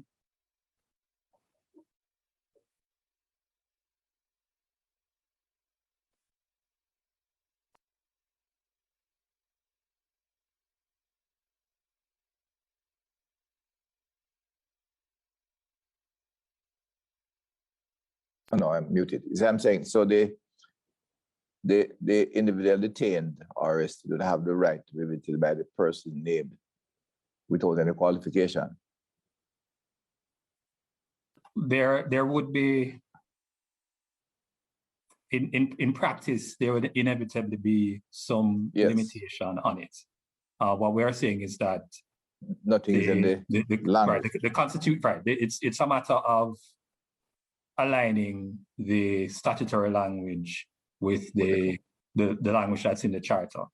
Right. And the language that's in the charter simply reads, those special categories of persons, that the person detained shall have the right to communicate with and be visited by those specific categories of persons. We'll leave it. So the recommendation is simply just to align the language in that way. Okay. And one can accept that in practice, the very nature of a detention will require some limitations on access. And those are things that would be worked out in an individual case, depending on the zone, depending on the resources, etc.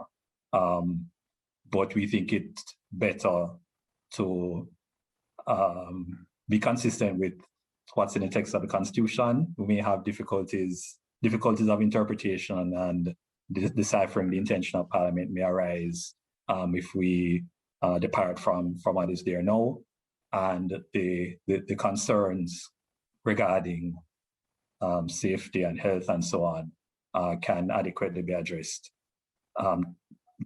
to the peculiar circumstances which may exist in a particular zone.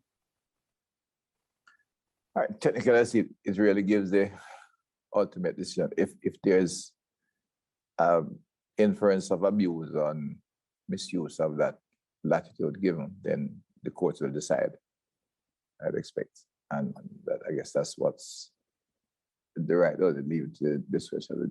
Once the officer in charge get discretion, then if they abuse it, the court will have to rule on it. Let me see anybody.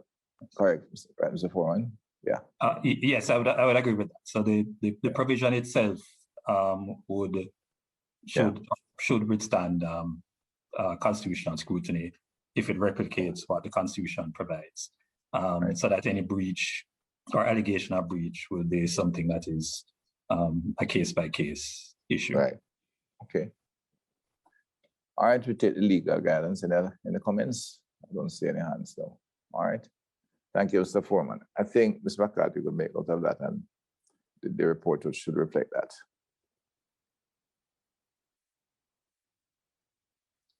All right, now I'll go too fast. Your committee also notes a recommendation amend section 18.7, the reference to joint force to read any authorized officer and include correctional center in the list of places where a person may be arrested or detained. Provision should therefore read where it appears to any authorized officer responsible for supervision of a police lockup, correctional facility, or a place of detention that person who is arrested or detained. Your committee agrees to amend section 18.7 without defining the term. Provision should be amended to read subject to any refinement, the wording of it by the Chief Parliamentary Council. And laid out law where it appears to any member of the joint force or any authorized officer are responsible for the any authorized officer responsible for the supervision of a police station or lockup, correctional institution, or place of detention. The person who is arrested or detained is ill or requires medical attention, whether or not the person complains of illness, the member of the joint force or any authorized officer shall without delay take such steps as are necessary to call the person to be given medical attention. Excuse me, Chair. Mr. Richards, there are two recommendations above that Minister just read that were not done. In blue and red. Yeah, go above that. No, but Mr. Foreman's recommendation to align the language of the law with the charter eliminates all of this block here. Yes, sir, I understand, but the other two were not read, sir. Which two? In blue and one below. I read these. This is what we're going through. I thought you read the I thought you read the one regarding the removal of the at any time, but I don't remember 18.5 being done. So maybe it was okay. All right, bring it down somewhere. Let me see what here. No, not there. Go back up. Come back down, Mr. Richards. Go back to the red. All the red. It's 18.3 anytime, all right? No, 18.5. Yeah, you read 18.3, Chair. Okay, 18.5, sorry. And the part in blue would be adjusted accordingly based on the decision. Right. First block of red. So I think it's a second block of red. Oh, sorry, yes. Committee notes the observation that certain section 18.5 does not outline what particularly ought to be provided, and the recommendation the provision should be made. Now you go and take it from, and the provision should be made less ambiguous. For example, who visited the purpose of visit, length of the visit. We also note the observation there was need for clarity on what is meant by the term register as used in the section. Your committee accept the recommendation or does not accept to amend section 18.5, but agree it should be prescribed under regulations, subject to provision of additional information by the ministry. Not quite getting this. Anybody hands up? 18.5 reads that particulars of the visit should be recorded in the registry, in an appropriate registry.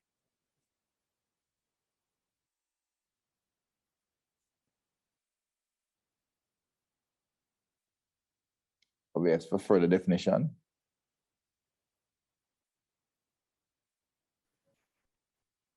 At the last meeting, sir, you had indicated that the ministry could provide more clarity on they had made this recommendation, sir. The Ministry of National Security.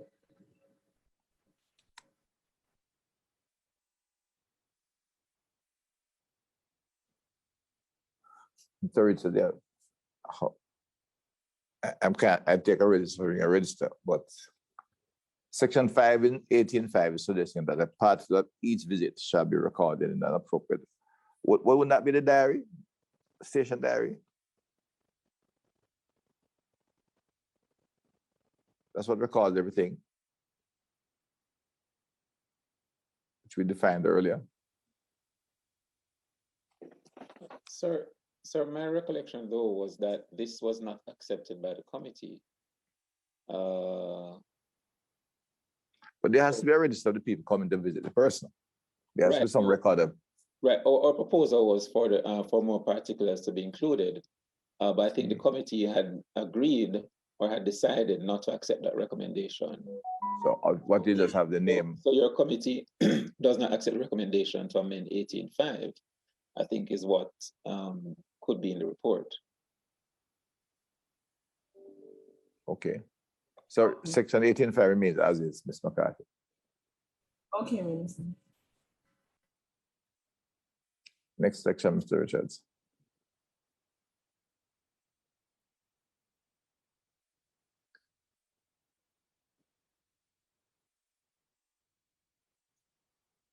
Your committee also not recommended in section 87, reference to joint force, to read any authorized officer and to include a correctional center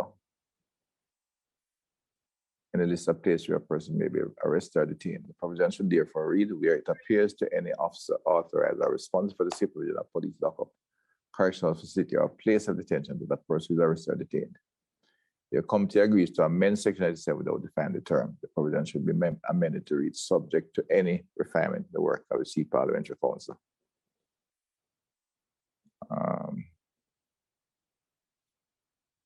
Oh, I'm losing my apologies. Mr. Richards, can you read for me my equipment?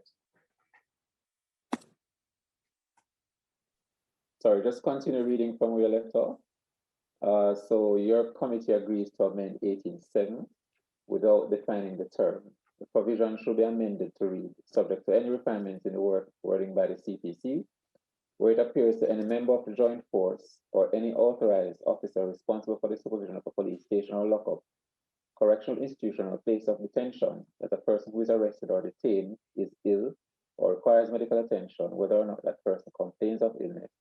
The member of the joint force or any authorized officer shall, without delay, take such steps as are necessary to cause that person to be given medical attention. The committee notes recommendation and agrees or doesn't agree that section 18 should be some treatment for the seeking of redress by persons not arrested or detained, but may have experienced police misconduct, that is, abuse of power by or infringement of rights.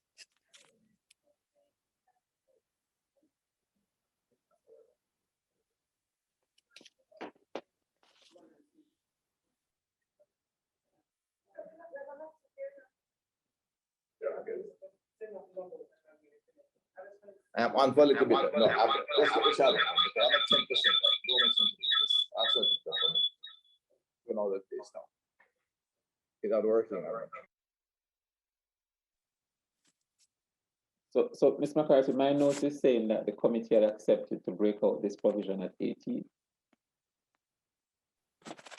So. Say that again, Mr. Richards. I'm not hearing you clearly. I'm saying that my notes are telling me that the committee had agreed to this recommendation. Okay.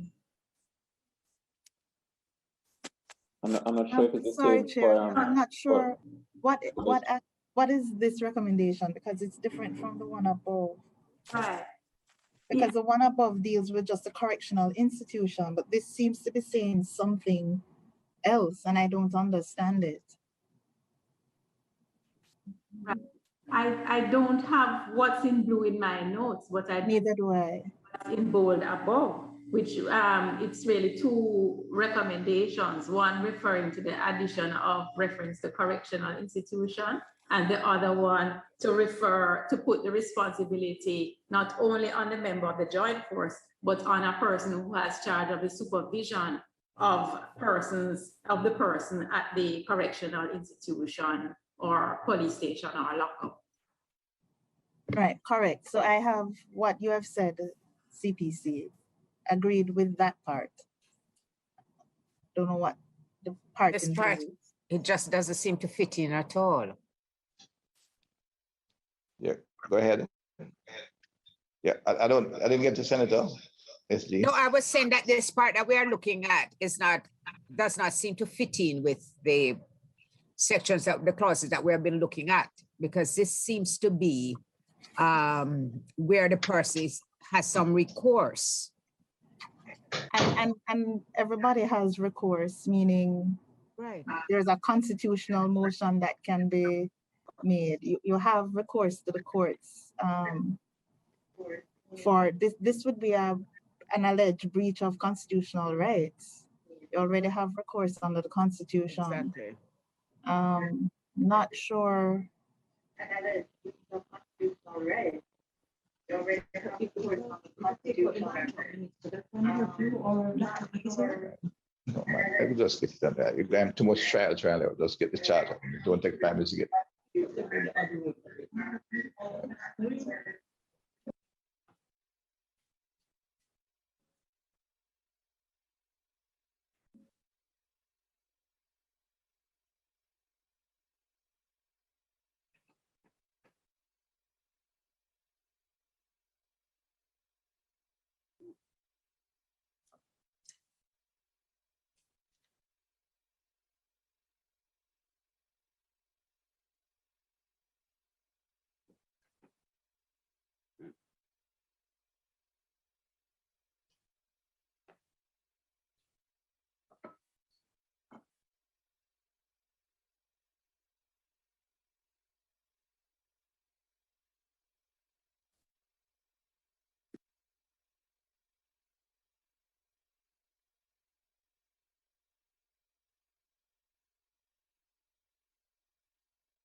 So, Chair, what I would say is if the issue is one of redress, Section 19 of the Constitution addresses that issue adequately. Okay, so we don't need to make any changes here.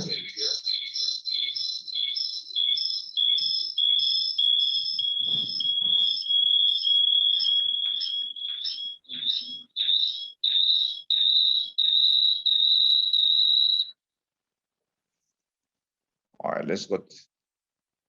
Sorry, I gotta look at it. Next section, Mr. Richards. We'll settle here then. So I missed you a little bit. I said, look, I can't try something again. It don't make sense. I want the upper charger.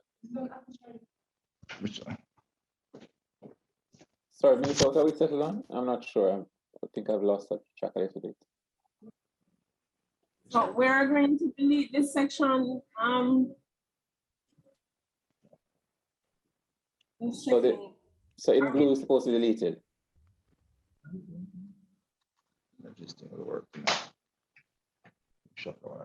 Well, if a recommendation was made to amend Section 18 to deal with redress of persons who have, it's vague as well, who have experienced police misconduct,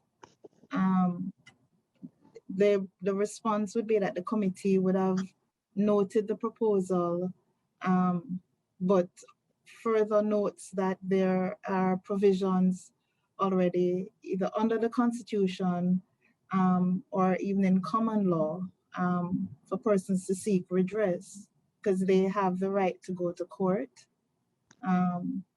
or even make a claim on the Attorney General. So it's either you do that or you delete it. I don't know. Sorry, I missed a little bit. This is referring to section. The part in blue, Chair. So I'm saying if a recommendation was made, it's just that I can't find that recommendation. But if a recommendation was made, then I don't think it should be deleted. I think it should be addressed in the report. And if the recommendation was that proposing an amendment to Section 18, the wording would have to change because it doesn't read very well right now. So if the proposal was for an amendment to Section 18 to deal with redress of persons who have experienced, well, this says police misconduct, and I'm assuming all of this would be related to a zone or abuse of power. I'm saying that the response could be that the committee notes the proposal, but is satisfied that there are adequate provisions elsewhere dealing with redress, where persons can access redress or seek redress, whether by way of a constitutional motion or otherwise approach the courts. But do you need this in this law? Because the person have that constitutional right all the time anyway, in this circumstance. Right, correct. So I think the issue would be that the committee doesn't accept the proposal. Yeah, it doesn't make, we already have the right, you don't need to reinforce it here. It doesn't need reinforcement, it's a constitutional right. So. And even if it's not constitutional, there are other forms of redress. You can approach the court for, because it could be, let's say, police misconduct, which could be perhaps a claim of false imprisonment or, you know, some other matter. But again, you also have redress to the court. Okay, so we don't need this included. We can. Just to clarify, SJ, it was proposed by BPA. I just checked the matrix, but okay. So since the VPA made the suggestion, I don't think you can just remove it from the report. I think it has to be included in the report with a decision of the committee.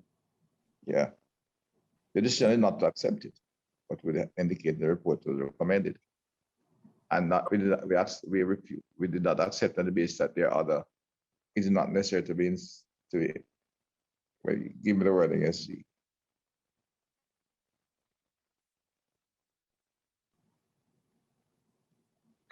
There are persons have redress by way of either section 19 of the Constitution or can approach the court by virtue of common law and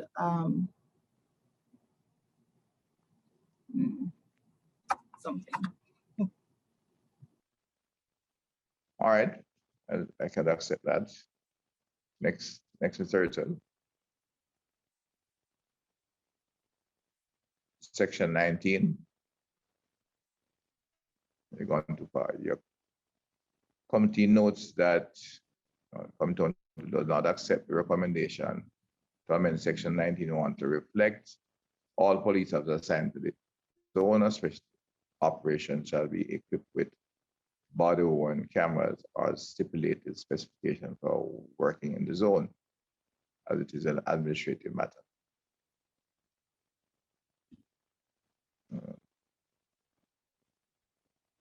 Section 20, registration of weapon.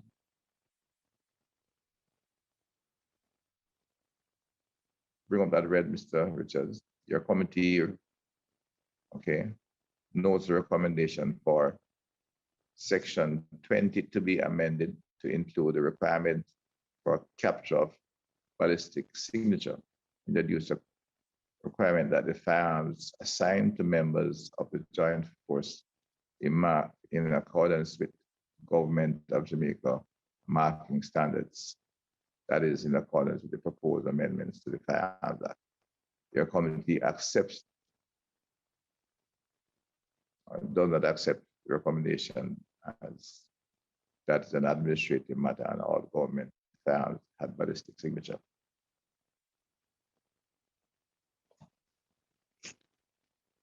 All governments, sorry, have a ballistic, all government weapons have ballistic signature already established in the system, as far as I'm aware.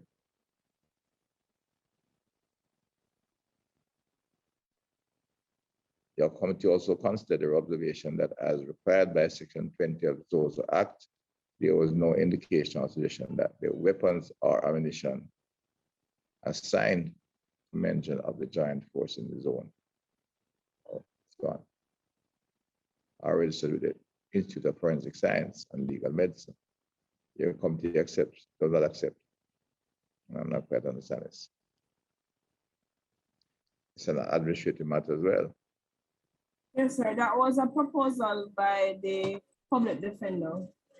Yes, but this is public defender should know that all government issued firearms have a ballistic signature.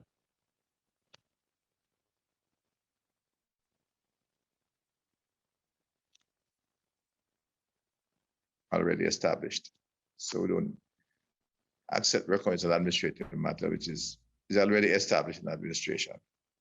Next item is Richards.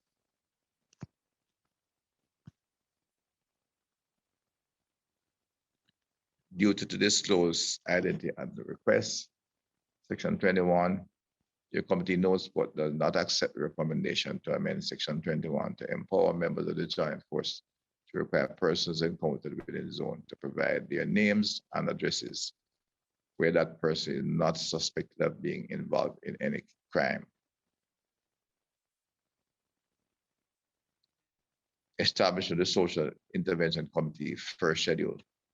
Your committee does their recommendation to amend Section 23 so that Special Intervention Committee, Social Intervention Committee comprises at least 10 persons selected from among the child protection and family service agents and the office of the child. No, that's not correct.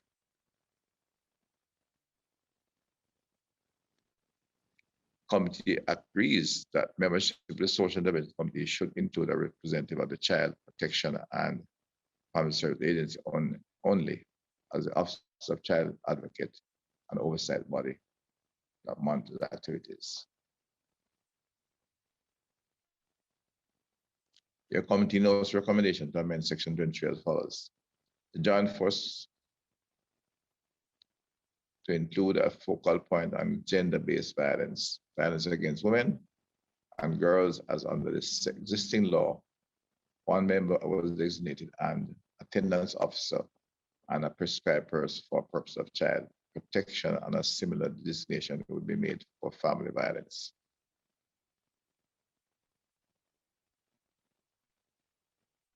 For the Social Intervention Committee, where it was noted that the minister had the discretion to appoint other persons to the schedule to the Social Intervention Committee, Schedule 1, given the prevalence of family violence and violence against women and girls, and the central to addressing overall crime, it was important for these organizations to be specifically listed in legislation, without having it to rely on the minister's discretion.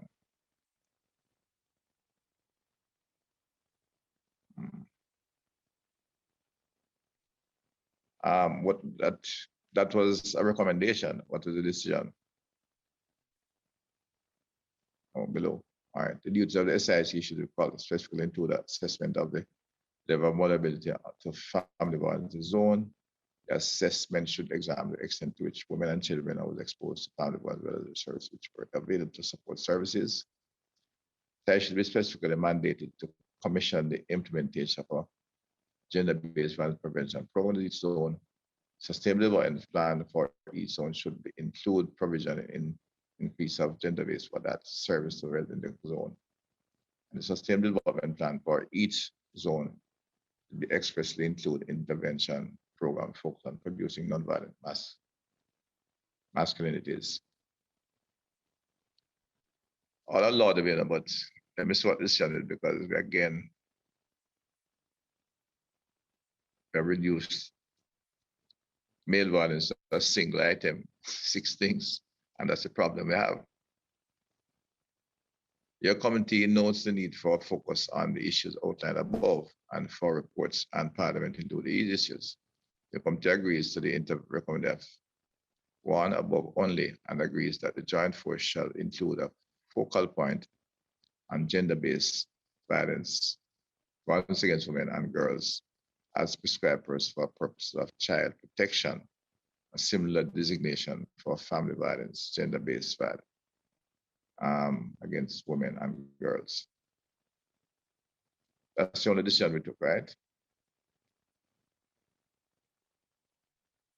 So it's just gonna continue. That was the decision we took out of the Ms. McCarthy, the red. Yes, Minister, that's what I recall. I'm not sure if there's any other decisions. Be a designated person for gender violence, family violence, that's fine. The other things were not accepted. See, all right. We debated it. Your committee notes but does not accept recommendation that the Social Intervention Transformation Committee should report to the Parliament quarterly on our implemented social intervention program. of projects that are in progress, as currently a comprehensive report is prospected to Parliament. Function of the committee. Excuse me, Chair and committee members. Just wanted to get, throughout the rest of the document, it has social intervention with the transformation in brackets, because that was a decision made by the committee to change the name. But I am not sure if throughout the document, if we would say the new name or the old name. In terms of format, I'd be advised, I don't have a problem either way.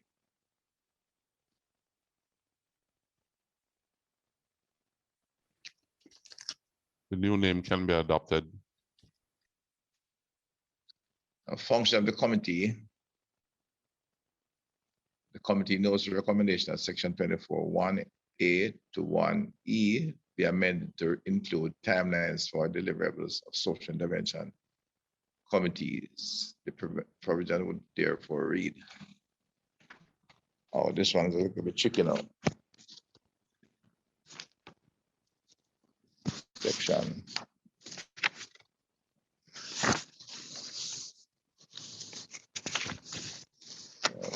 One.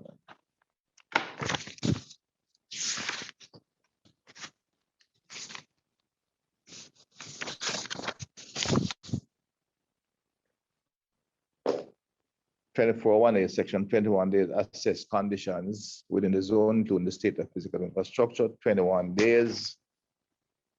Within 24 days, identify the threats to sustained development coming with the zone. 28 days. 45 days, assess conditions, develop a sustained development plan, which will include addressing issues relating to health, environment, social improvement, etc. Within 45 days, assess conditions, recommend the social intervention within the zone, including compulsory school attendance.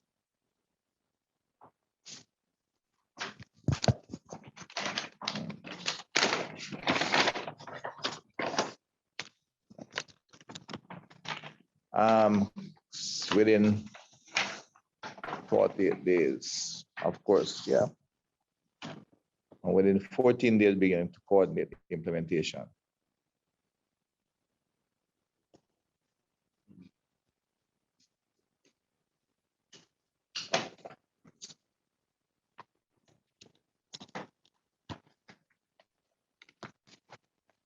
Your committee does not accept the recommendation for section 24(1)(a) to 24(1) to be amended, include timelines for deliverables for the social intervention transformation committee.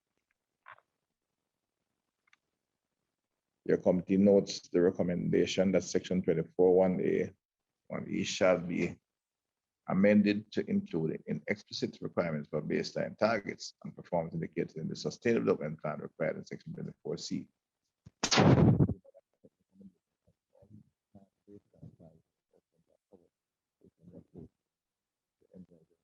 Chair, we're not hearing you anymore. Sorry.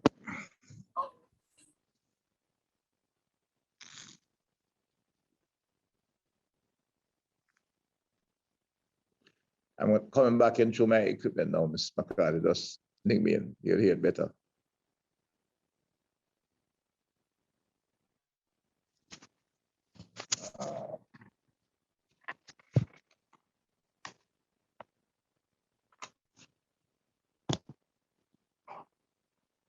Let me in again, Ms. McCarthy. This other. See. I'm still there, sir. I just. Okay. Okay. Should be in notes. Yeah. Yeah. Your committee does not accept your notes recommendation section 24(1)(a) 1(e) should be amended into an explicit requirement for baseline targets and performance indicators in the sustainable development plan required at section 24(c). We do not accept recommendation all the baseline targets and outcomes are covered based on the approach to the entitled zone special operation with appropriate demographic. This could be described as policy because it's just been established to establish the all the deadline. Sorry. Excuse me, Minister. If No, you're no. using your device, you would have to unmute. I'm saying, I don't know if you know. Yes, It's no policy, so it doesn't need to be included in the statute. Your committee knows your committee.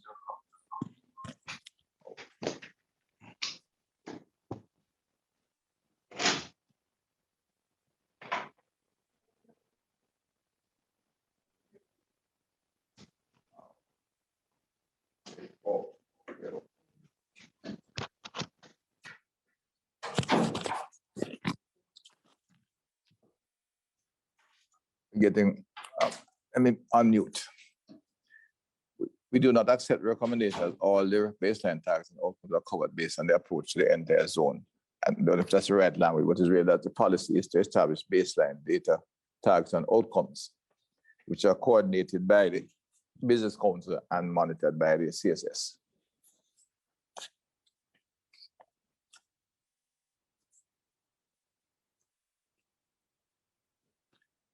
Continuous searches. Section 24. What's coming on? Notes recommendation to amend. No, you're going up too fast. Include the categories of vulnerable people such as women, gender, non-conforming people, sexual minorities, the homeless, and persons with HIV/AIDS. However, your committee agrees to amend section 24.4 by deleting the words, especially in second line, and substituting therefore the words, including but not limited to women.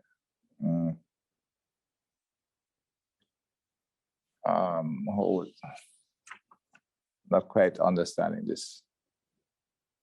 It should say that you do not accept the recommendation, but agree to. Yeah, because the work on it.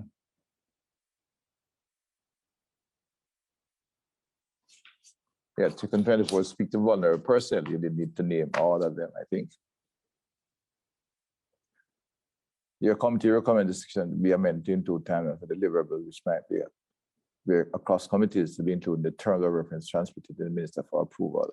We also agree that the function of the appointed social intervention committee shall be to examine data provided at its first sitting in terms of the needs of the committee and those timelines we discussed. Will be part of the response to the first meeting of the social intervention committee.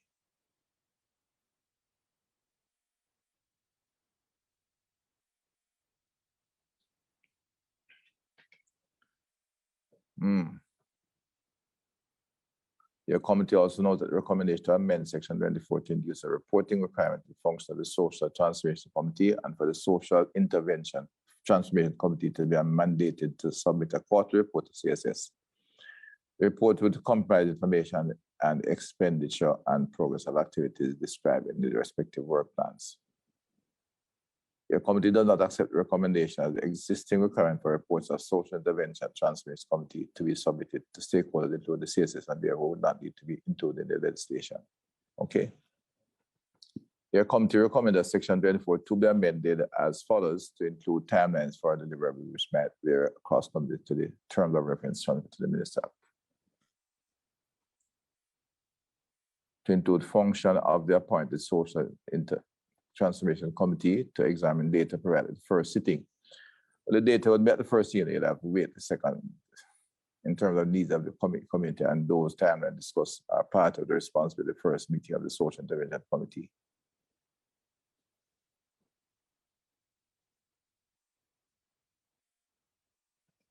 Insert a time for the first meeting of the social and transformation committee.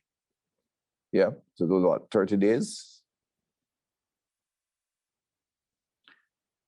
2 colleagues should really refer to the second meeting. But the first meeting is really getting familiar with what exists, but they should do a review to ensure that the data they're getting is of value.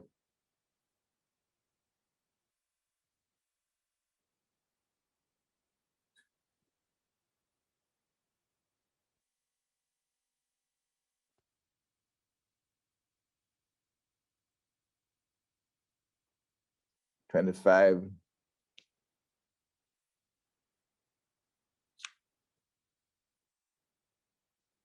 in keeping with the recommendation of section 18.5, therefore there to be more specificity regarding the detail regarding visits, for example, recording the visit, the purpose of the visit, the length of the visit. Your committee agrees this should be addressed in the regulations. That is section 18, those are about the registry. All right.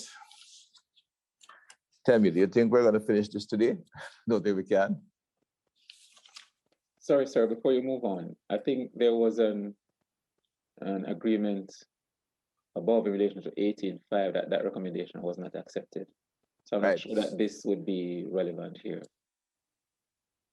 No, what is this saying that there should, in the regulation, there is something suggests that the visits are recorded with more some detail to it? No, I think above. All right. Okay. There was an agreement to that recommendation was not accepted. So I don't think this would be relevant. Continue.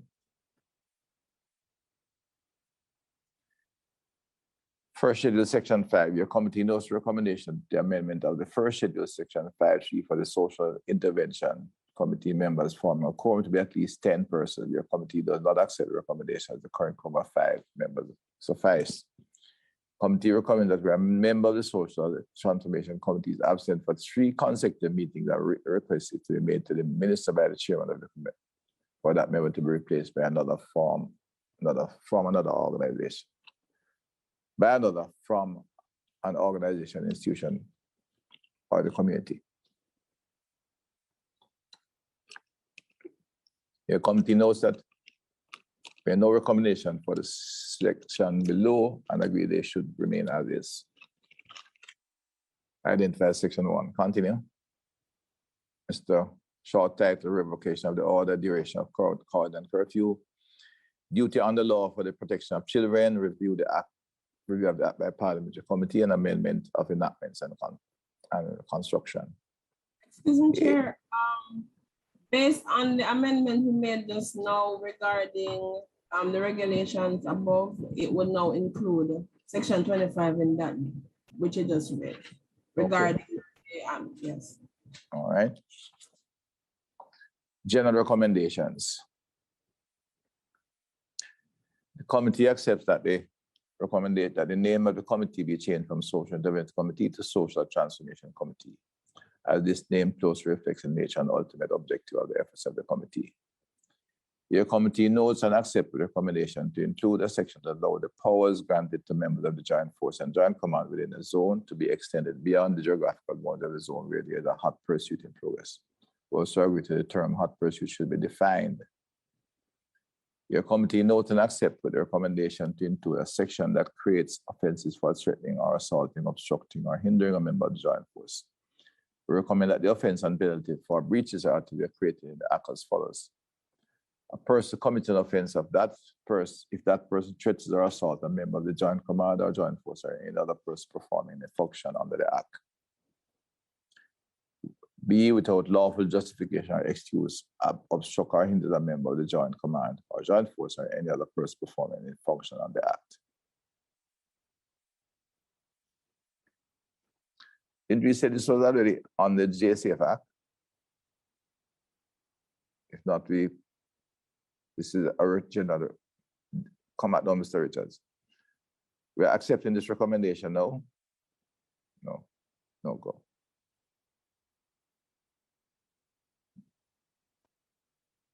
No, you're going down, Mr. Richard, to come back up.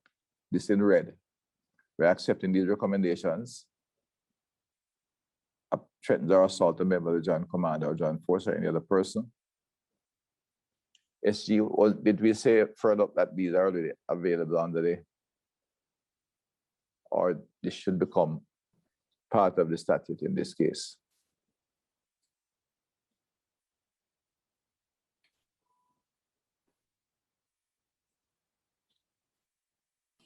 Chairman, I'm just checking my notes.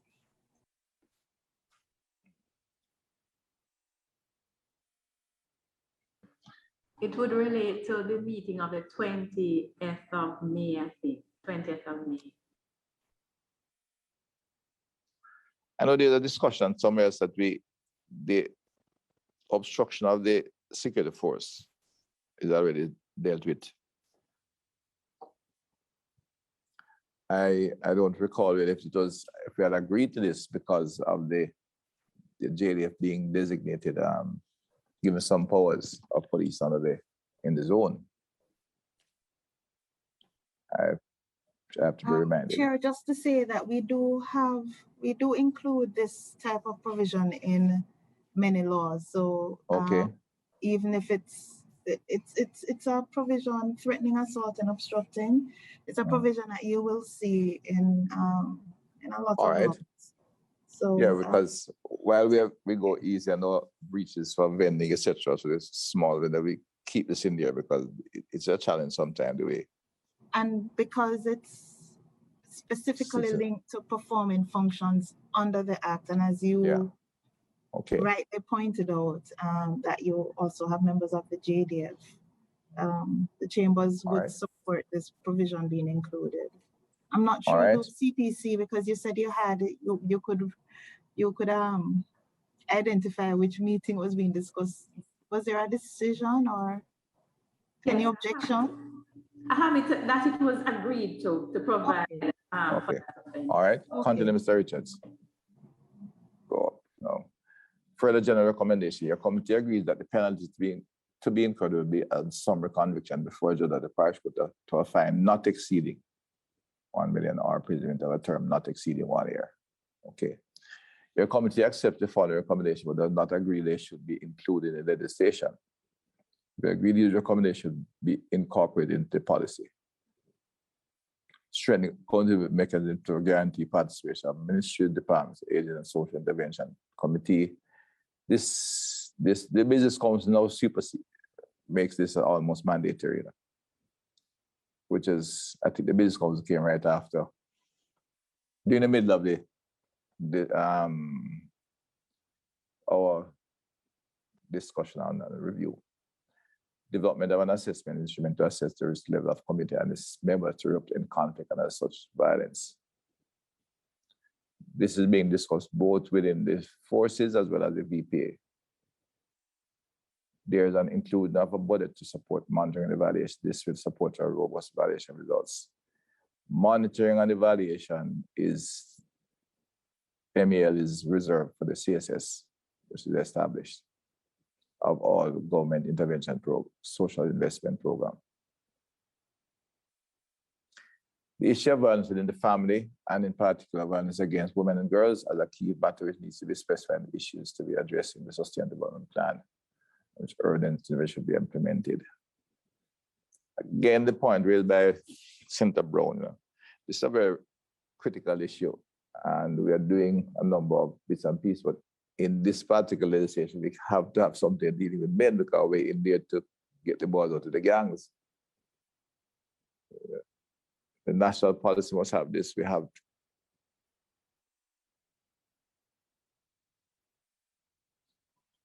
that there is continued use of peacekeepers in the field. Oh, took me out. Lost your screen. So Richard, I lost the screen. Seems as if he's no longer here. I will have to share. Yeah, you'll go ahead, though. And I finally read from my documents.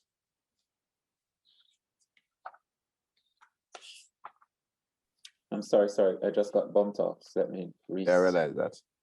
My screen. Let me read there. I'm sorry to interrupt you. I'm sorry to interrupt you, Minister. I'm just trying to plan the rest of the afternoon. How much more time do you think we will be at this before there's a convenient time? Yeah, I don't think we can finish it today. We seem to. Excuse me, Chair, we just have about 2 pages left, so I'm not sure. I'm just looking at it to see if we could quickly get to the end. Even if we convene quickly before Parliament, at the next sitting of Parliament, when we have the final thing. All right. I apologize, but I do have to leave because I have to go into another hearing. Yes. Okay. Senator Golding, fully We've been waiting for a little while, actually. Yes. All right. I understand. You have been a very faithful supporter of this committee. So we know you don't even have to accept. Thank you, Chair.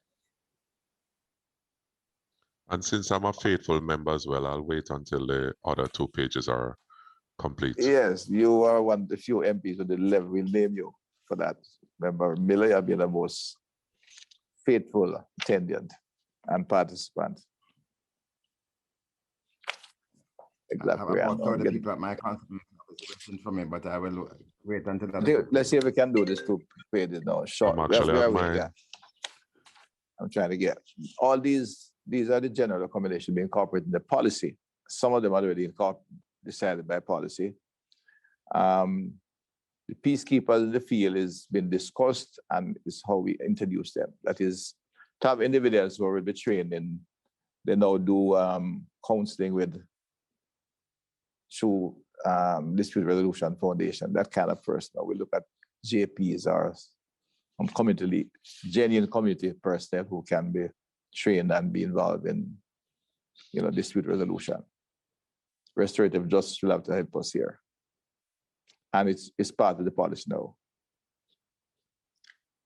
Anti-gang programs, code of conduct to enforce the government conduct of security forces, that's established for the zones. More conscious be given to how law enforcement may tackle traditional criminal opportunity choice model in zones approach. The include of oversight mechanism as points of reference for citizens seeking a redress. Yeah, this was raised and we'll certainly ensure we bring it back to Parliament about how citizens who feel they've been wrong can get quick redress. This one is just incorrect. To just correct this. The Security Secretariat does monitoring and evaluation.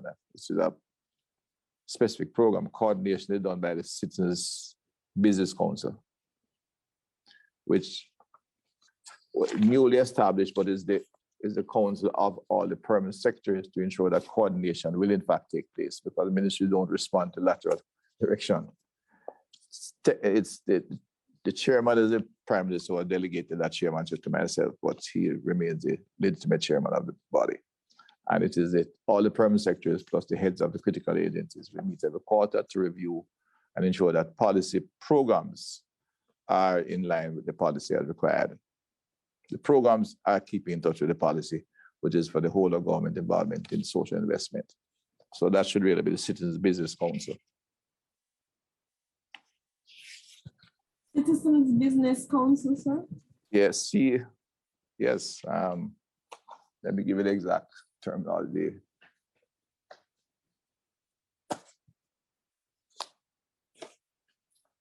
It's GIWA. You have the document, Citizen Security Business Group, sorry.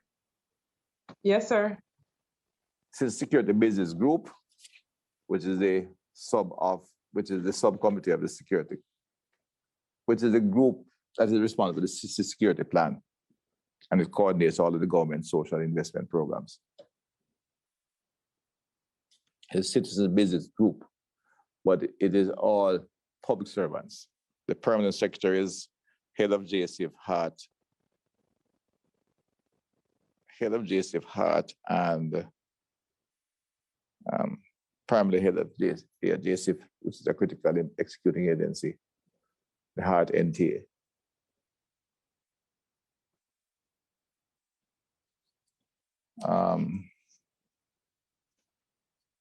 Consequential amendments, your committee recommends consideration be given by the ministry. Well, that we have to ensure that the relevance with portfolio responsible amendments to relevant legislation to the JSC Act regarding breach of curfew and offense for such breach. Mr. Richards, we'll have to see that those are brought forward. Amendments of other enactments, your committee recommends that Congress should be given the ministry with portfolio responsibility for amendment of relevant legislation such as the JSC Act by removing the custodial sentence and the penalty for breaching enlistment. That's it, Member Paul. So unless there's anything special, we wish to acknowledge all the members who have supported and the first institutions from MNS, JCF, JDF, the Federation, Social Investment Fund, Peace Management Initiative, Citizen Security Plan Secretariat, Office of the National Security Advisor, Restorative Justice Program, Planning Institute of Jamaica, Office of Public Defender, Violence Prevention Alliance, and the United Nations Development Program. Before I go further, just to mention things like the restorative justice program has just gone through a review from the ministry, and they're going through significant, well, the objective is to expand them. So these organizations came in and made their presentation, and some of the policy shift is taking place. And I'd say, even though I'm this ministry, the discussion and presentation from all these units did help to enlighten everyone, and activities in the government that relates to social transformation in the communities. And once this is broad, it could really make a difference in how we impact on these communities. The policy now is being modeled on the zones of special operation. Is somewhat confined to the zone of special operation, but the plan is to really expand it beyond that rapidly. And it's just a matter of budget, which is budget and institutional administrative changes, which are being done because education plays a critical role. Much of it we look to see starting in September in a broader year. I think there are 22 schools that have been identified to start some infant and primary, a broad model of the intervention for education. And we are still developing a full program for what we call the southern percent of the corporate area, for which there's much anxiety, extending from Bull Bay through East Kingston all the way to Ferry. And Minister Paul, Member Paul, I hope in this process we'll begin to get a bigger impact on both yours era and Mr. Hilton era, one who has been very anxious. I'm not really. Can I say? Go ahead, can I say, Chairman? Yes. I was going to file, in addition to supporting all the recommendations here, a minority report with one line. That is, the government of Jamaica provides greater resources to the work of the ZOSOs. And I don't know if you don't mind our help, we could embrace that in this report so that you can get your cabinet colleague to see that we are all serious about the work that we've spent so much time with this effort. That to only have 5 or 6 ZOSOs is a shame, you know?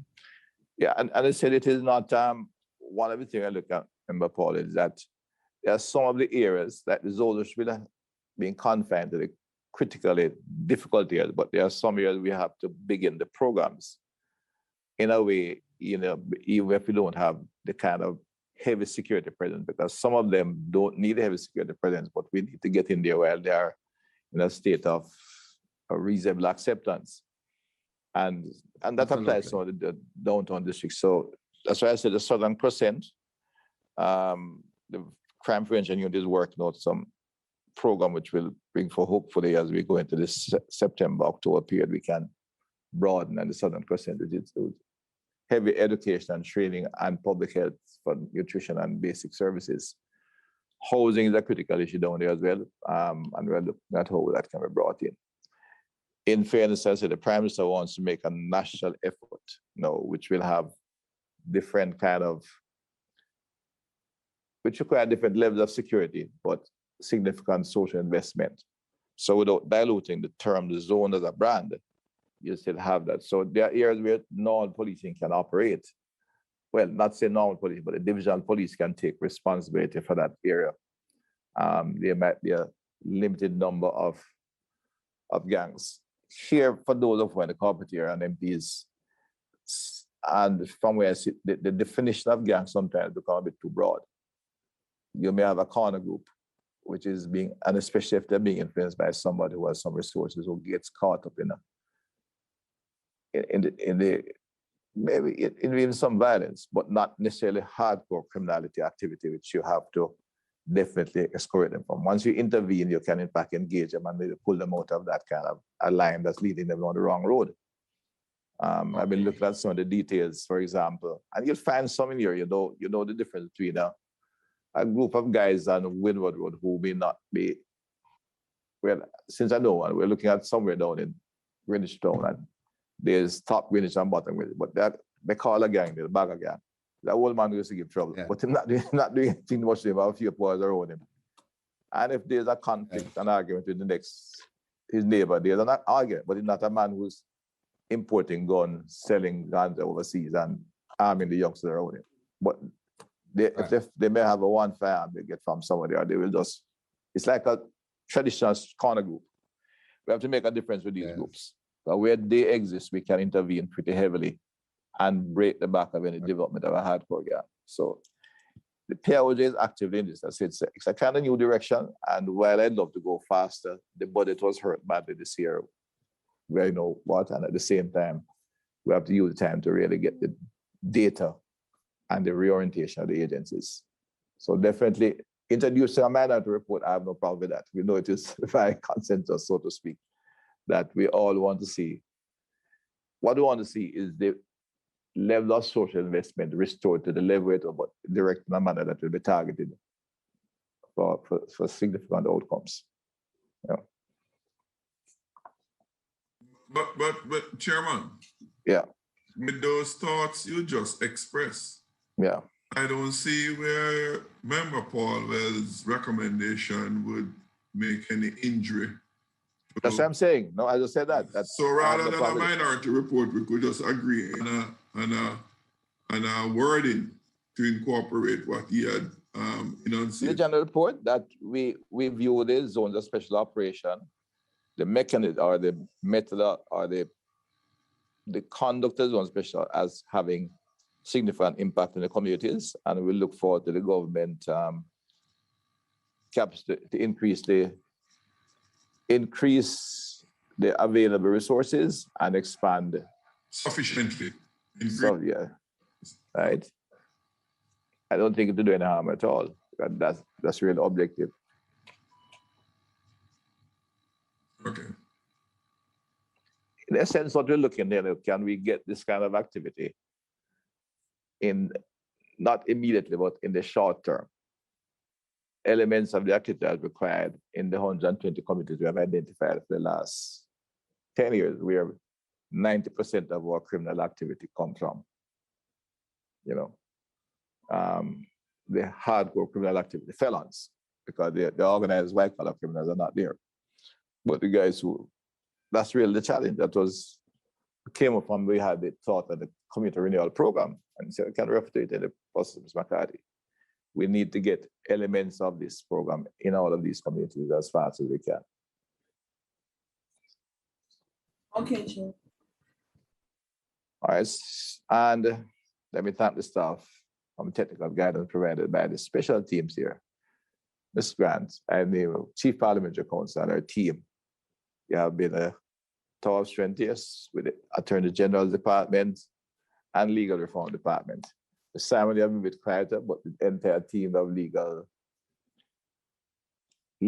teams, the government teams for the government legislation have been very, very supportive.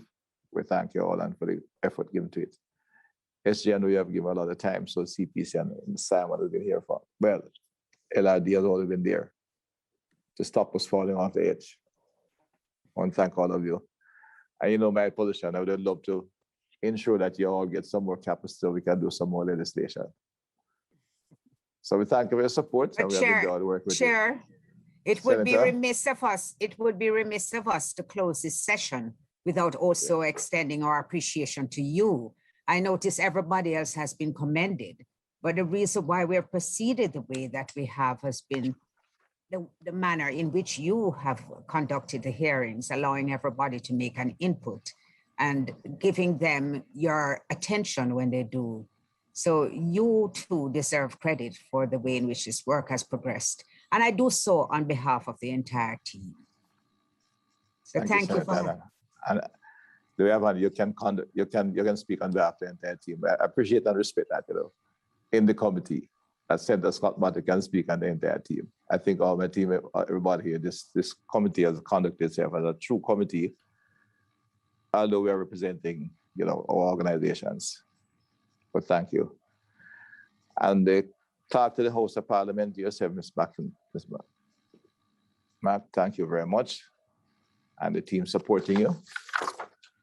Thank you. A lot of work. We have more to do, but it's a good model to follow. But Senator, I did say before you come in, I want to say a special commendation to my senators. the senators have carried the ball for this committee, Senator Scott Motley, if I say so. And in fact, of the 5 individuals who have attended, 1, 2, 3, 4, 5, 4 individuals have attended all 11 sittings. 3 are senators. And of the senators, the lowest attendance by the senator is 9 meetings. Senator Sinclair from Montego Bay, who apologized on 2 occasions. Mr. Jackson, as the 2 joined me as my colleague, and Member Paul and myself as the older members, our MP colleagues have not done very well at all compared to the senators. Your MP, Mr. Jackson, has been the only one who attended the 11th session, Mr. Robert Miller.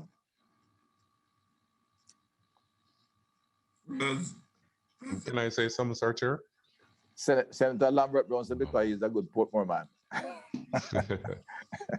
I understand why you're missing from you, Mr. Jackson. I would mention that. So I know you had a time where you're indisposed. But to all the members. Can I say something, Sir Chair? Sure, Member Miller. I'd like to thank every member. And as Senator Scott stated earlier about the leadership that he have brought to this committee. I'm new to the Parliament. I'm new to these Joint Select Committee and this committee in particular.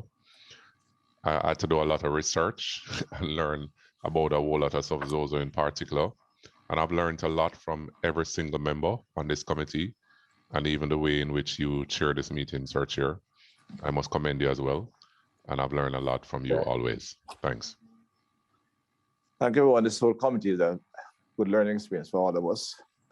We look forward to the final report. When Parliament's convene, we'll have it, and we can, Mr. McCarthy, circulate it for a final look if there's any little corrections were made. We do it in time to take it in Parliament at the first sitting. So, and really appreciate the whole team.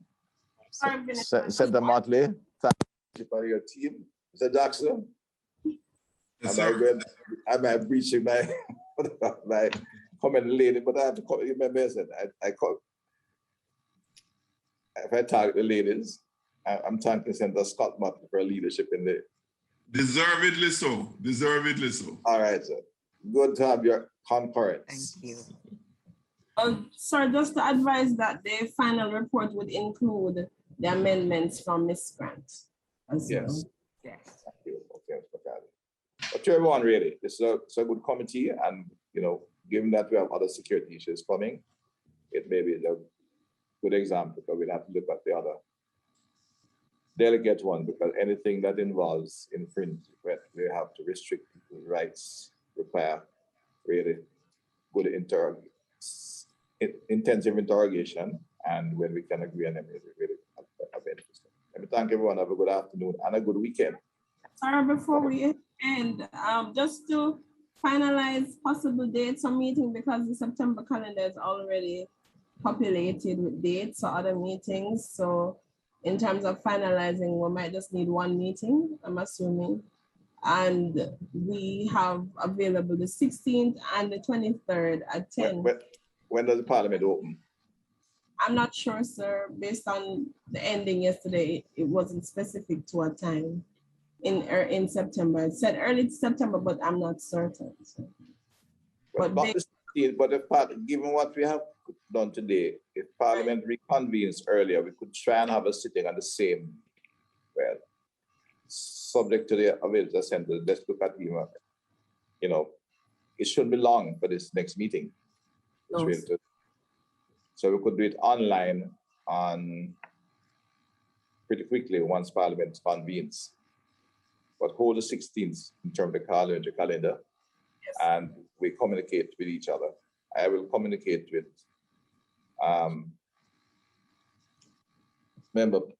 the members on the senators, my senators, Senator Sambuda and Senator Scott Motley and the team, and in the House.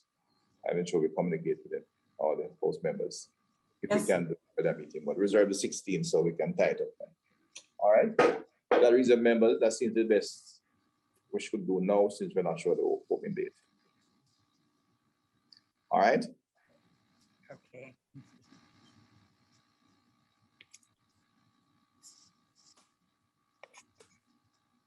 Okay, so reserve the 16th, but we'll communicate with each other in case the Parliament convenes before. We can a short meeting. It should be a short meeting. That way. Okay. Thank you, Ms. Mark, and to all the team members. Have a good evening. Good day, everyone. Everyone. SG. Bye, everyone. Thank you. Thank you all. Bye, everyone. SG, CPC. I know you don't get a break. Never mind.